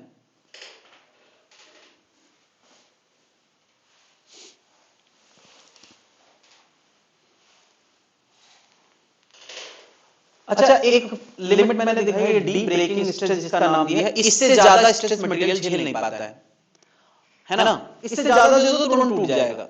लेकिन इतना देने के बाद उसमें जगह जगह से चटकने लगता है, जिसको हम कहते हैं ना क्रैक्स पड़ने लगे। अच्छा, एक बार तुम इस लेवल को पार कर चुके हो तो तुम्हें अब उससे ज्यादा स्ट्रेस लगाने की जरूरत नहीं, उससे कम भी लगाओगे तो भी मटेरियल अपनी जगह से क्रैक कर जाएगा। तो डी को हमने फ्रैक्चर पॉइंट या क्रैक पॉइंट बोला है। वो थोड़ा नीचे क्यों दिखाया है? क्योंकि तुम एक बार उसकी लिमिट पार कर चुके हो ना, तो अब उसका मरना तय है। अब वो कब मरेगा वो अलग बात है। अगले दिन किसी ने थोड़ा सा कह दिया, नहीं मतलब कि थोड़ा सा भी कह दिया तो बहाना मार के वो लटक जाएगा। इसका ये मतलब नहीं कि वो जिम्मेदार था, ये मैं बता दूं। वो क्यों जिम्मेदार था? स्ट्रेस यहां तक पहुंचा तो उसमें पूरी सराउंडिंग का रोल है, तुम्हारे अपने मोटिवेशन का रोल है, तुम्हारे आसपास की पूरी सराउंडिंग का रोल है कि वो डी तक पहुंचा। अब आखिरी दिन क्या हुआ कि किसी ने कहा कि वो उसको डांट दिया तो वो लटक गया। अरे यार, डांट दिया तो लटक गया, तो इसमें डांटने वाले ने ही सब कुछ कर दिया क्या? That is fracture point. वो थोड़ा सा वो मतलब वो लिमिट पार कर चुका था पहले से। ये है पूरी कहानी लाइफ की। इतना बड़ा सच इस ग्राफ में छुपा है।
नोट कर लिया भाई लोग? तो खैर ये मैंने जो बिहेवियर दिखाया है ग्राफ का, ये तीनों तरह की इलास्टिसिटी में लगभग यही बिहेवियर होता है। तुम किसी चीज को दबा के भी उसकी इलास्टिसिटी खो सकते हो। एक लिमिट से ज्यादा दबा दोगे तो वो परमानेंट डिफॉर्मेशन हो जाएगा, थोड़ा बहुत दबाओगे तो वो।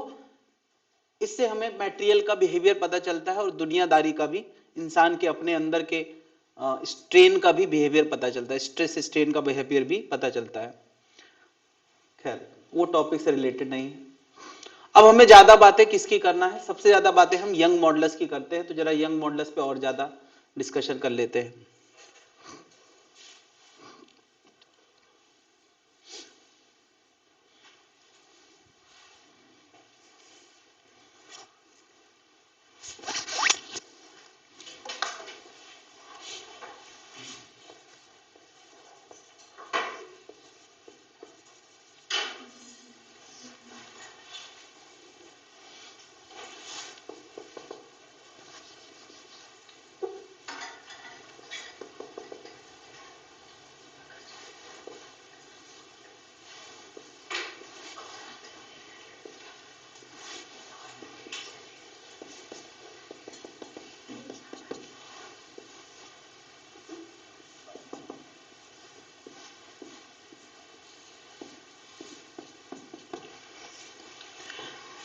तो लंबाई में बदलाव, खींच के लंबा करना, या दबा के कंप्रेस करना, दोनों ही यंग मॉडुलस के दायरे में आएंगे।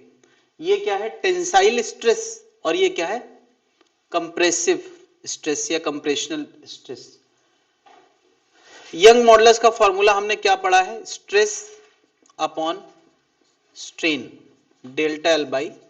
तो जब मैं डेल्टा एल बोलता हूं तो डेल्टा एल का मतलब लंबाई में बदलाव है, वो पॉजिटिव भी हो सकता है और नेगेटिव भी हो सकता है। अगर कंप्रेसिव हुआ है तो डेल्टा एल नेगेटिव होगा, तो यहां में एक माइनस साइन है ना, यानी ये प्लस कब है, जब हम टेंसाइल की बात कर रहे हैं। और जब कंप्रेसिव होगा तो आइडियली इसके लिखने का तरीका क्या होना चाहिए, minus delta L by L. क्यों, डेल्टा एल उस केस में कैसा हो गया है, नेगेटिव, तो उसको पॉजिटिव बनाने के लिए हमें क्या लिखना पड़ेगा, माइनस। यंग मॉडुलस कभी नेगेटिव नहीं होगा, यंग मॉडुलस एक पैरामीटर है जो पॉजिटिव होगा। अच्छा, एक्सपेंड करके तुम देख लो तो जो यंग मॉडुलस आएगा, कंप्रेस करके देख लो तो भी वही यंग मॉडुलस आएगा। यानी मटेरियल के लंबाई बदलाव के लिए ये y और ये y सेम ही आएगा, चाहे तुम खींच के देख लो चाहे उसको कंप्रेस करके देख लो। मैं यार एक और डिस्कशन पहले से बता रहा हूं, तुमने किया है। एक स्प्रिंग रिलैक्स है, याद है यार, उसको हम खींच के लंबा कर सकते हैं या इसको हम कंप्रेस करके छोटा कर सकते हैं। क्या बताओ, अगर मैंने F का फोर्स लगा के खींच के लंबा किया है या F का कंप्रेसिव फोर्स लगा के उसको, तो यार F बराबर क्या होता था, माइनस के एक्स। ठीक है, उसमें x भी साइन के साथ होता था। मैं मॉड बाइस बात करूं तो F बराबर के एक्स होता था। ठीक है, बस हमें मैग्नीट्यूड बाइस बातें करना। मैं इस फॉर्मूले में कुछ इस तरह का लुक लाने का प्रयास कर रहा हूं, F बराबर y delta L by L और a मल्टीप्लाई होगा, नहीं तो ये बन गया F बराबर Y A by L into क्या, डेल्टा एल। जरा ध्यान से देखें, y क्या है, Young modulus of material. Obviously यार मटेरियल का यंग मॉडुलस होता है, अब यंग है तो वो लॉन्गिट्यूडनल से रिलेटेड है। ए क्या है, cross section area of wire, है ना यार, ऑफ रॉड या वायर। एल क्या है, ओरिजिनल लेंथ, बिना खिंची हुई या बिना कंप्रेस की हुई ओरिजिनल लेंथ। क्या बता रहे, वाई ए और एल ये गिवन रॉड के लिए फिक्स है। गिवन रॉड मतलब लेंथ गिवन, मटेरियल गिवन और एरिया गिवन, फिक्स है। तो केवल डेल्टा एल बदलेगा जब हम उसमें एफ लगाएंगे। तो क्या ये फॉर्मूले का लुक इसके जैसा नहीं है, तो हम क्यों चीजों को ज्यादा रायता फैलाएं। हम इसको एफ बराबर के एक्स से कंपेयर करें और कह दें के बराबर कितना, वाई ए बाई एल, और मैं कह दूं कि इसका बिहेवियर बिल्कुल स्प्रिंग जैसा है और इसका फोर्स कांस्टेंट क्या होता है, force constant of elastic material, of elastic rod या वायर क्या होगा, वाई ए बाई एल। और जो फॉर्मूला स्प्रिंग के लिए लगता था वही, इससे बहुत फायदा होने वाला है। अगर हम इस तरीके से देखेंगे तो स्प्रिंग को लेके जो जो बातें हम पहले कर चुके हैं ना, वो यहां भी काम आ जाएंगी। तो मैं यहां क्या कर रहा हूं, यंग मॉडुलस वाली बात को स्प्रिंग कॉन्सेप्ट से रिलेट कर रहा हूं, है ना।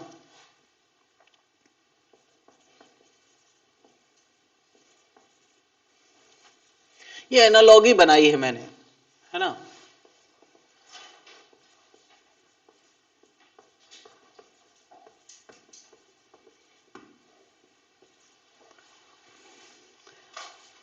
F बराबर के एक्स फॉर्मूला है, एक्स का खिंचाव हो तो भी, एक्स का कंप्रेशन हो तो भी, जहां के क्या होता है वायर के लिए, वाई ए बाई एल। इससे फायदा क्या है,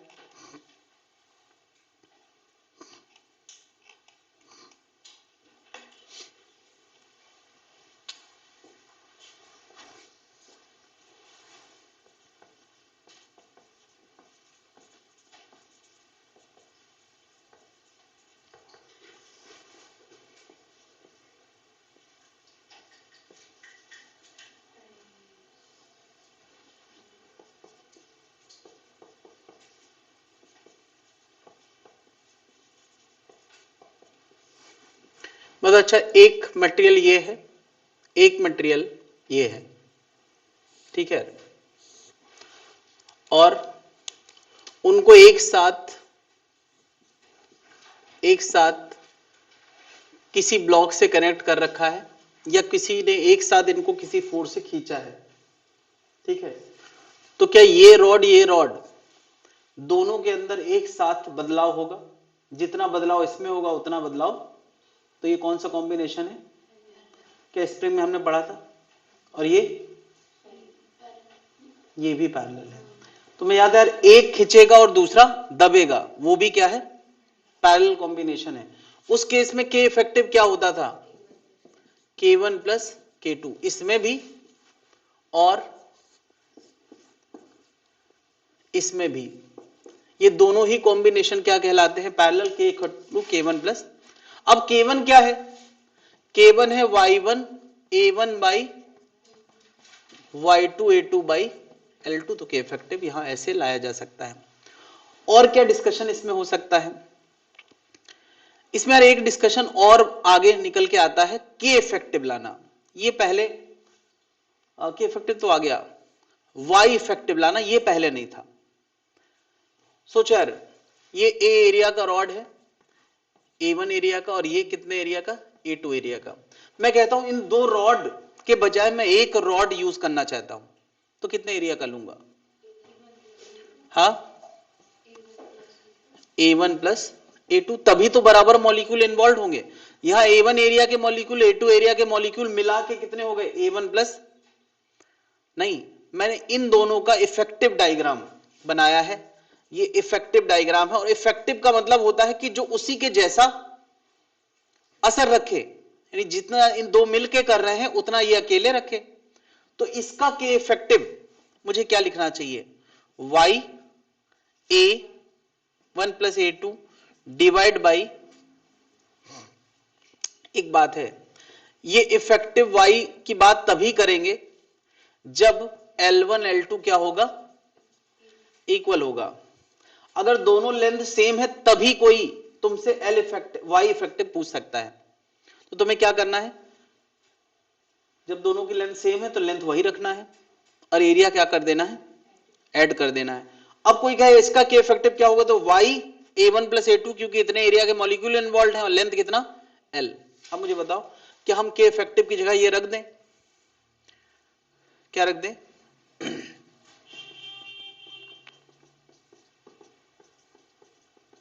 क्या L से L कट गया? तो Y इफेक्टिव का फॉर्मूला क्या आ गया?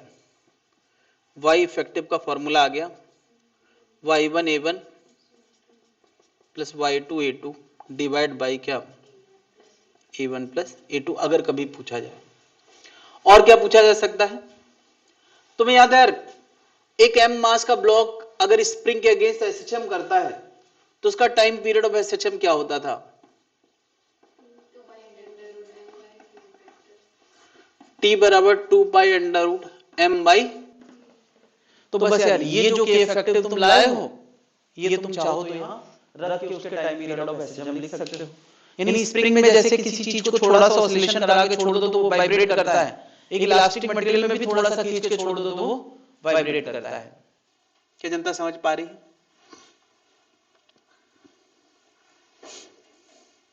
यानी यार स्प्रिंग से इसको SHM के कॉन्सेप्ट से इसको जोड़ा जा सकता है।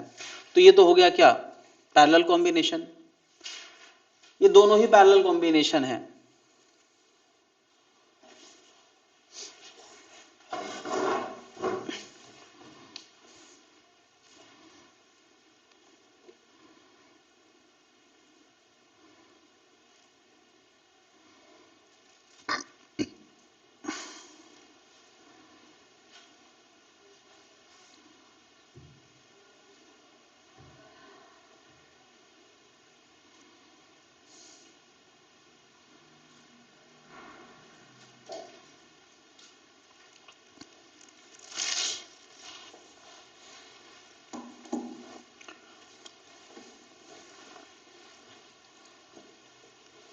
शादी करा के आ रहा हूं मैं 5-6 दिन, अपनी नहीं भाई की शादी।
नोट कर लिया भाई।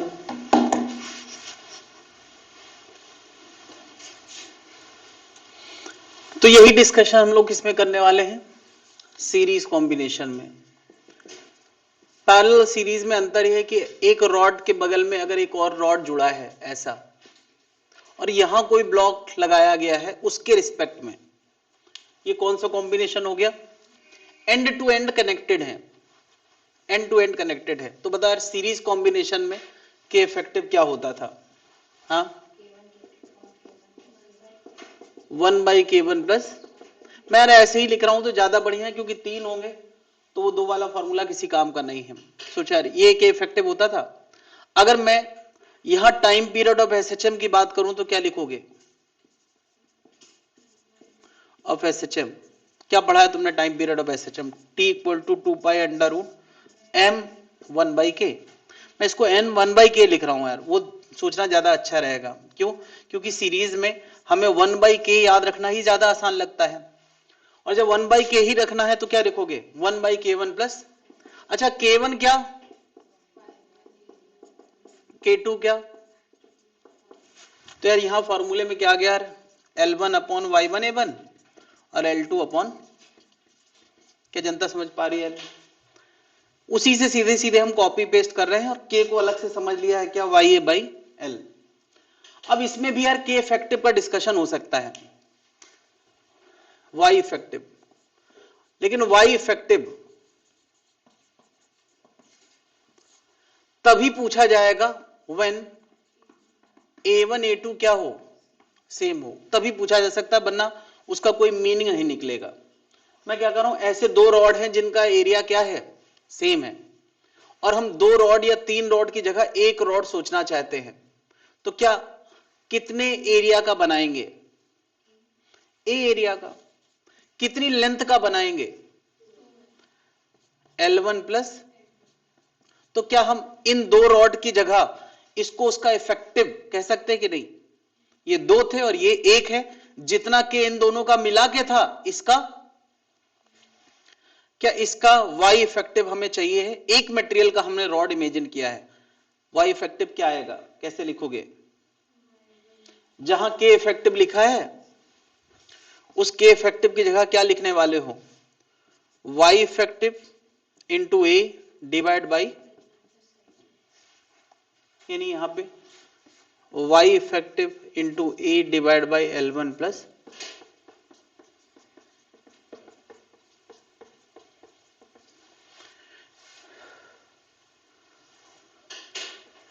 एरिया कट जाएगा, y इफेक्टिव को फॉर्मूला यहां से बनाया जा सकता है। क्या कल को L भी सेम हो सकता है, अगर बताओ अच्छा L1 L2 भी सेम हो जाए तो ये फॉर्मूला क्या बन जाएगा,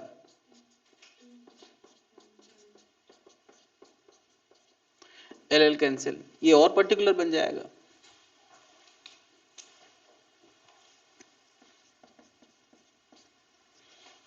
यहां जैसे मैंने अभी पैरेलल में कहा था कि दोनों के एरिया सेम है, लेंथ सेम है, तो एरिया भी सेम हो सकते हैं, वहां भी बातें हो सकती हैं।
एक चीज यहां ध्यान देने की है कि एक रॉड और वायर में अंतर है।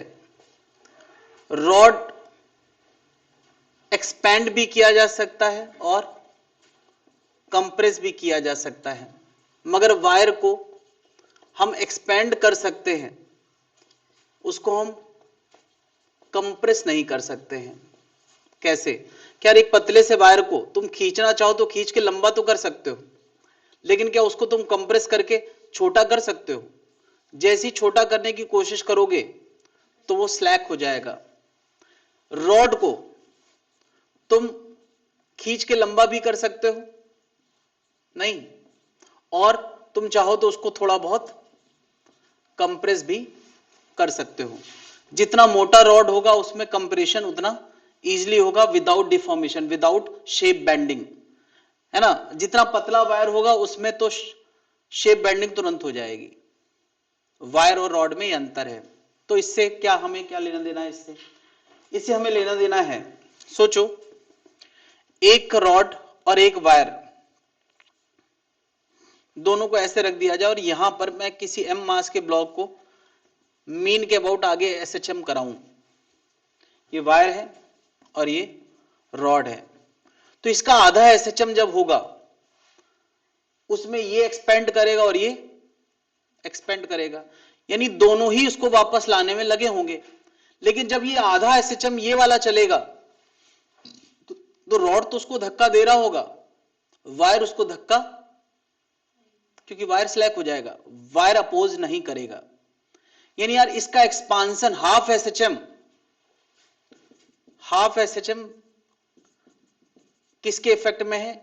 In effect of rod as well as wire. कब? जब स्ट्रेचिंग चल रही है। और बताओ यार, सेकेंड हाफ ऑफ एसएचएम वो होगा इन इफेक्ट ऑफ रॉड ओनली। क्या जनता समझ पा रही मैं क्या बात कर रहा हूं? नहीं। अगर मैं इसका पूरा टाइम पीरियड लिखूंगा, ओवरऑल टाइम पीरियड, तो बताओ क्या इसका ओवरऑल टाइम पीरियड T1/2 आधा एसएचएम वो होगा जब दोनों वायर और रॉड दोनों एक्टिव हैं, प्लस T2/2 वो होगा जब केवल रॉड एक्टिव है। क्या जनता समझ पा रही है? हाफ में कॉमन ले लेता हूं। बताओ T1 क्या, जब ये खींच रहा है यानी आधा एसएचएम, वो होगा 2π√m/K1 प्लस, और बाकी आधा क्या, 2π√m/, चलो यार K1 K2 में से केवल क्या लिखोगे? K2। क्या जनता समझ पा रही है? 2 से काट दोगे तो वो पाई पाई आ जाएगा,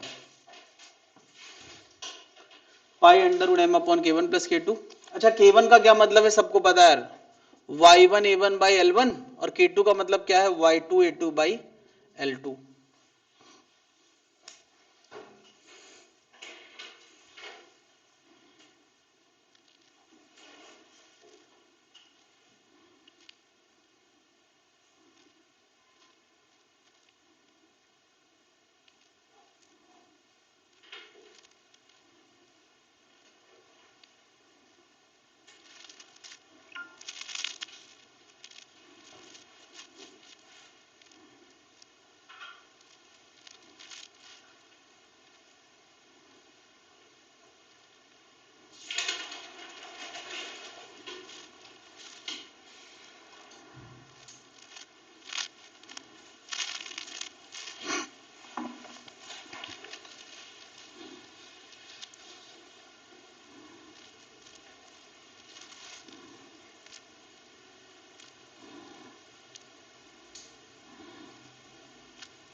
क्या बताओ वायर के इफेक्ट में पूरा एसएचएफ कराया जा सकता है? नहीं, आधा ही हो पाएगा। और रॉड के इफेक्ट में पूरा एसएचएफ कराया जा सकता है।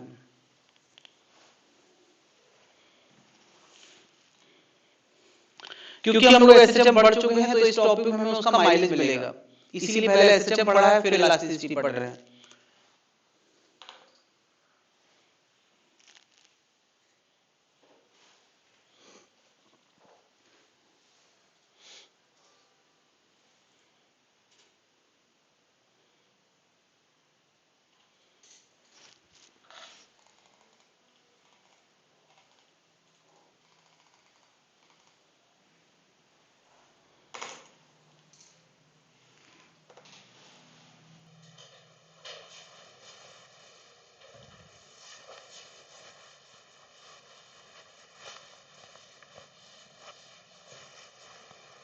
नोटेड रह गया यहाँ पे, नोट करो अभी करो।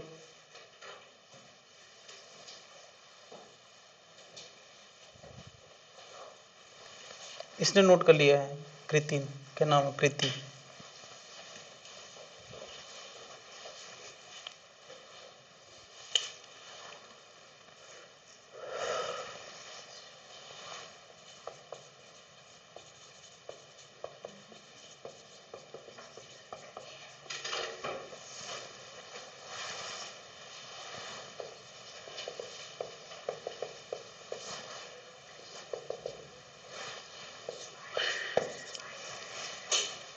एक एम मास के ब्लॉक को एक धागे से, एक वायर से या किसी रॉड से, वायर से फिलहाल लटका रखा है, पतला वायर है, थिन वायर है। तो क्या इस पे जो फोर्सेस लग रहे होंगे, दो लग रहे होंगे, एक mg लग रहा होगा ग्रेविटी की वजह से और एक kx लग रहा होगा। याद है स्प्रिंग में हम लोग ऐसी बातें करते थे कि अगर मैं इसको धीरे धीरे इक्विलिब्रियम में लाया हूं तो kx इक्विलिब्रियम ऊपर लगेगा और mg, और अगर मैं इस जगह पे लाके छोड़ दूं तो ये रुका रहेगा, इसको मैं x इक्विलिब्रियम कह सकता हूं। तो बता यार इसका x इक्विलिब्रियम क्या होगा? x इक्विलिब्रियम होगा mg बाई k। अच्छा k को क्या लिखते हो तुम? तो यार आ गया x, इतना इलोंगेशन होगा, कितना? mgl by ya, mgl by ya, याद रहेगा यार। ये क्या है? Elongation in the spring, elongation कितना होगा उसका आंसर है mg बाई ya। क्या ये डिस्कशन में स्प्रिंग में नहीं करते रहे हैं, बस वही स्प्रिंग से कॉपी पेस्ट किया गया है।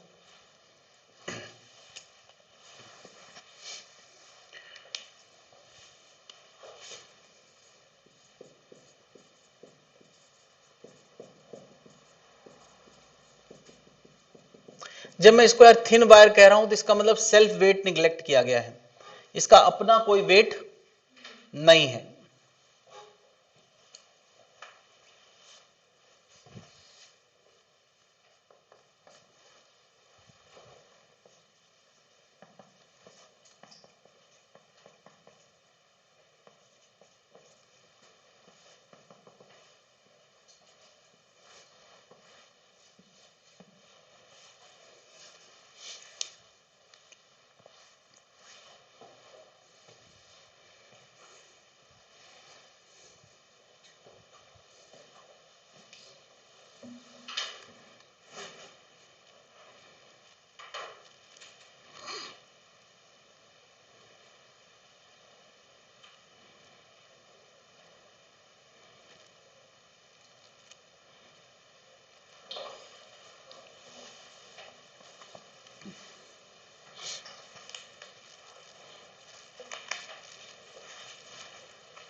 नोट कर लिया? मुझे बताओ इस वायर में अगर कोई तुमसे पूछे कि इसका टेंशन इस जगह पर क्या होगा जहां पे जॉइंट है धागे का,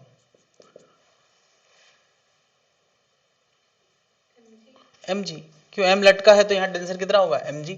यहां टेंशन क्या होगा? mg से ज्यादा, mg से कम, या mg की बराबर? यहां टेंशन के मुकाबले यहां टेंशन कम होगा। अच्छा बताओ, इस धागे के जॉइंट के नीचे इतना लटका है और इस जॉइंट के नीचे भी इतना लटका है, इसका वेट कंसीडर हम कर ही नहीं रहे हैं, तो ये टेंशन भी क्या आएगा? mg आएगा। भाई वेट लटकने से ही तो टेंशन आता है, तो यहां कैपिटल mg लटका है और पूरे का भी उतना ही है। चलो मुझे बताओ, अगर मैं कहता हूं इसका खुद का वेट कैपिटल M है, पूरे का वेट, पिछली बार वायर का वेट क्या था, लेकिन इसका खुद का वेट M है, तो बिल्कुल नीचे यहां टेंशन क्या आएगा? बिल्कुल नीचे इधर। तो मैं कहूंगा इसके नीचे कुछ लटका तो लगभग 0 आएगा। टॉप पे टेंशन कितना होगा? mg। जरा ध्यान देना, यहां टेंशन नीचे से ऊपर तक मेंटेन है, यहां नीचे से ऊपर तक लगातार 0 से mg तक बदला है नहीं? तो सोचो यार, ये m और ये m सेम हो तो किसमें खिंचाव ज्यादा होगा?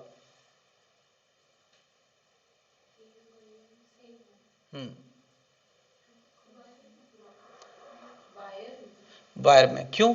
पूरा वायर नीचे से ऊपर तक सेम टेंशन में है, दैट इज कैपिटल mg, और यहां पूरा वायर 0 से लेके, अब ऑब्वियसली इसको निकालने का कोई ना कोई तरीका होता होगा, इंटीग्रेशन यूज होता होगा, मगर क्या हम एक फील ला सकते हैं कि अगर मैं पूरे रॉड में एक टेंशन देना चाहूं तो क्या दूंगा?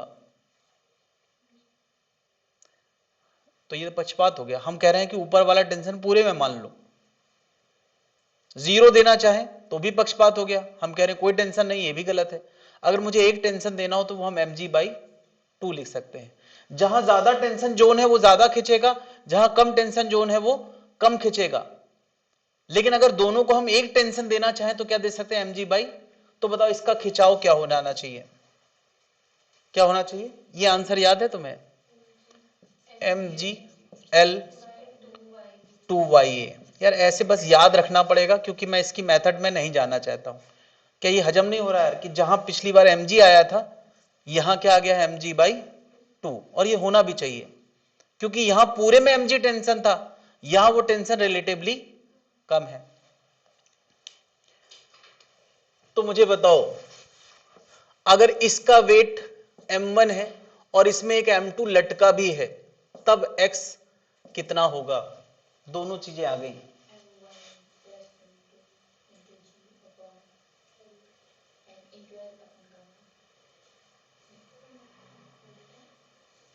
क्या होना चाहिए? तो यार ये आंसर याद है ना, GL/YA, ये तो याद है ना यार। अगर m1 अकेला होता तो यहां m1/2 आता।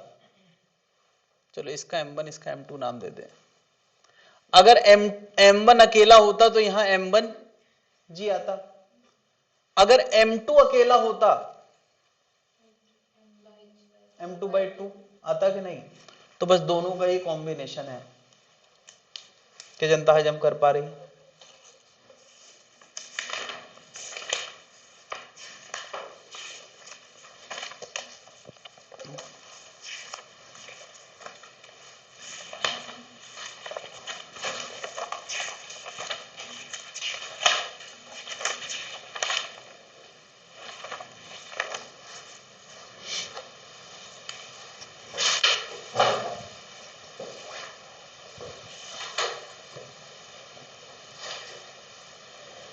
केस 3 यहां से नोट कर लेना, thick wire with external weight. Thick wire with external weight.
Note कर लिया भाई?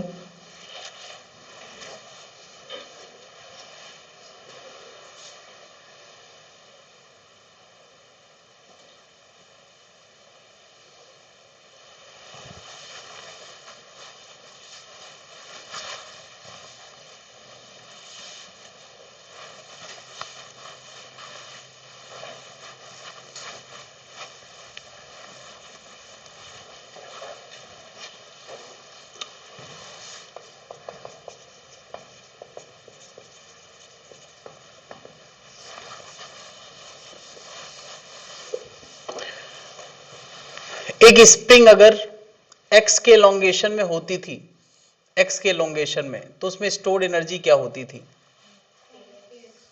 U बराबर हाफ के एक्स स्क्वायर, सबको याद है। k का मतलब इस टॉपिक में क्या है?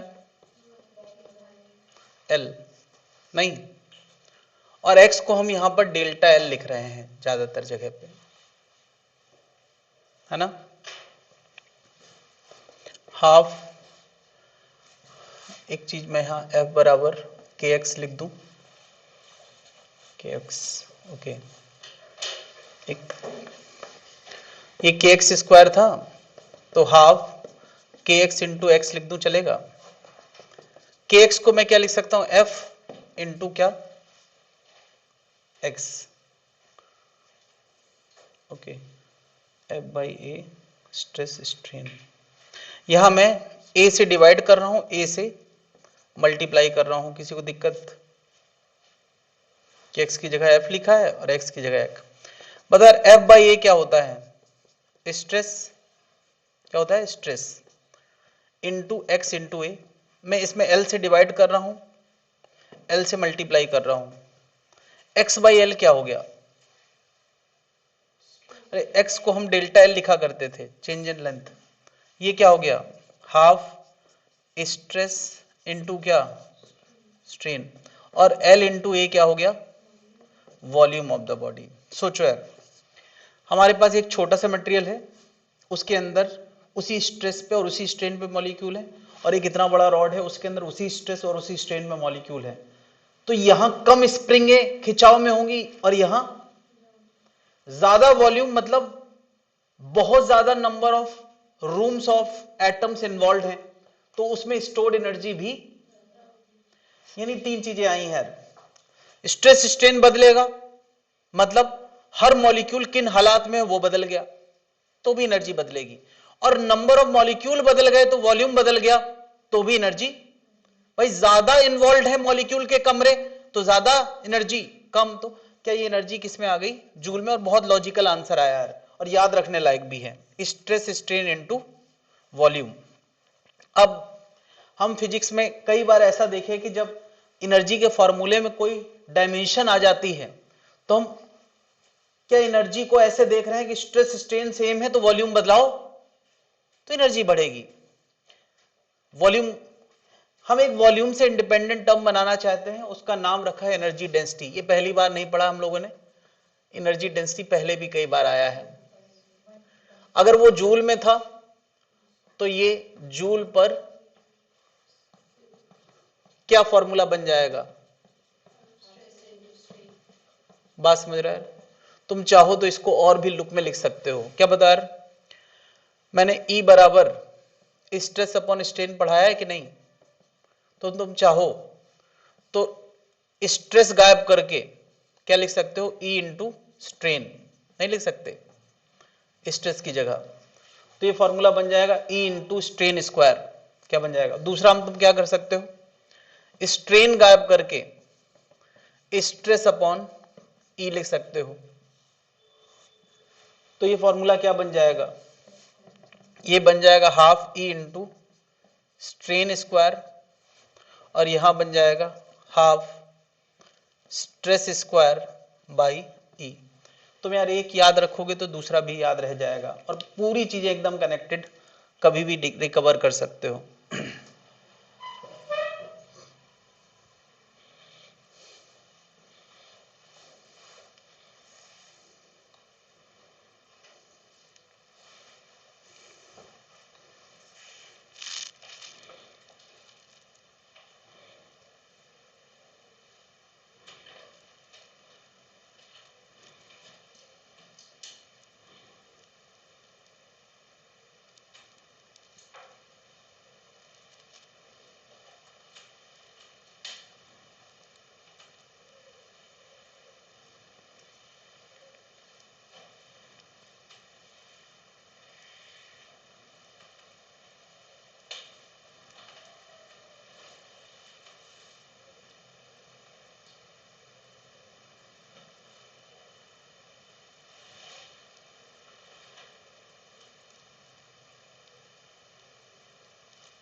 नोट कर लिया भाई?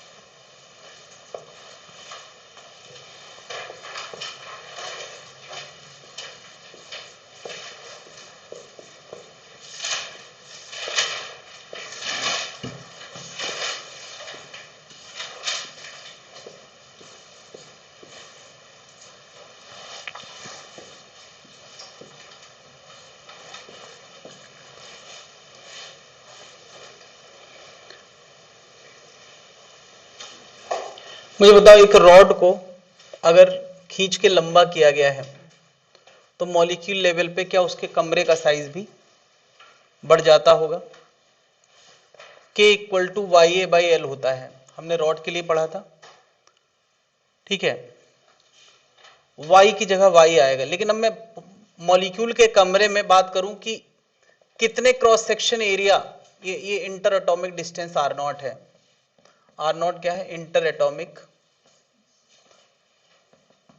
Distance at equilibrium, at equilibrium, जब इक्विलिब्रियम है तब का। तो बता एरिया क्या लोगे इसके लिए? अगर इसमें इस तरह का स्ट्रेस डेवलप हुआ होगा, अगर रॉड पे डेवलप किया होगा किसी ने F का फोर्स, तो क्या उसका असर यहां तक आया होगा कि नहीं मॉलिक्यूल लेवल पे? तो A की जगह क्या लिखोगे?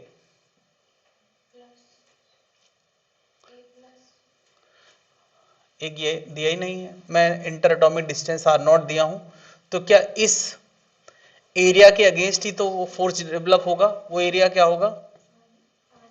R not square. और लेंथ एक कमरे की,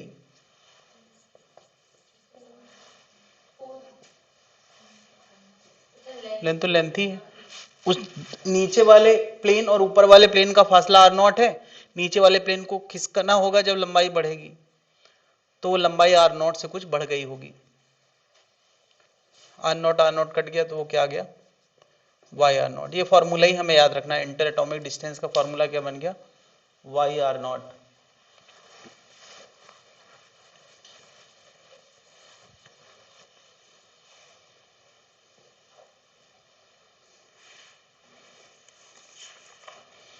ये पॉइजन रेशियो रह गया है।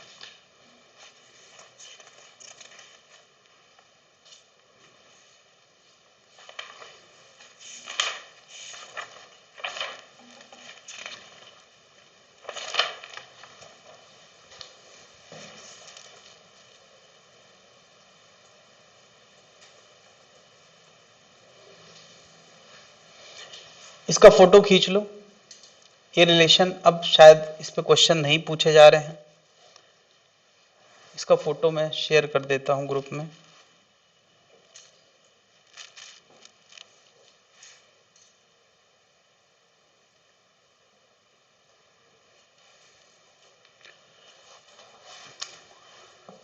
Accept Poisson's ratio, Poisson's ratio के अलावा इसमें 4-5 क्वेश्चन होंगे, बस 7-8 होंगे ज्यादा ज्यादा। पॉइजन्स रेशियो के अलावा 70 क्वेश्चन करना है सबको, लगभग 70। कैसे? पहले तुम्हें यहाँ 51 क्वेश्चन करना है, पहले इधर लास्ट वाले 1 से 51, और फिर यहाँ पर आगे हैं 39। तो अगर इनमें से 10-15 हटा दोगे तो लगभग 60-65 क्वेश्चन है, सब करके आना है। ये खत्म ही है लगभग, अगर मैं अभी 10 मिनट और पढ़ाऊं तो खत्म ही हो जाएगा, मगर फिर ज्यादा हो जाएगा थोड़ा सा।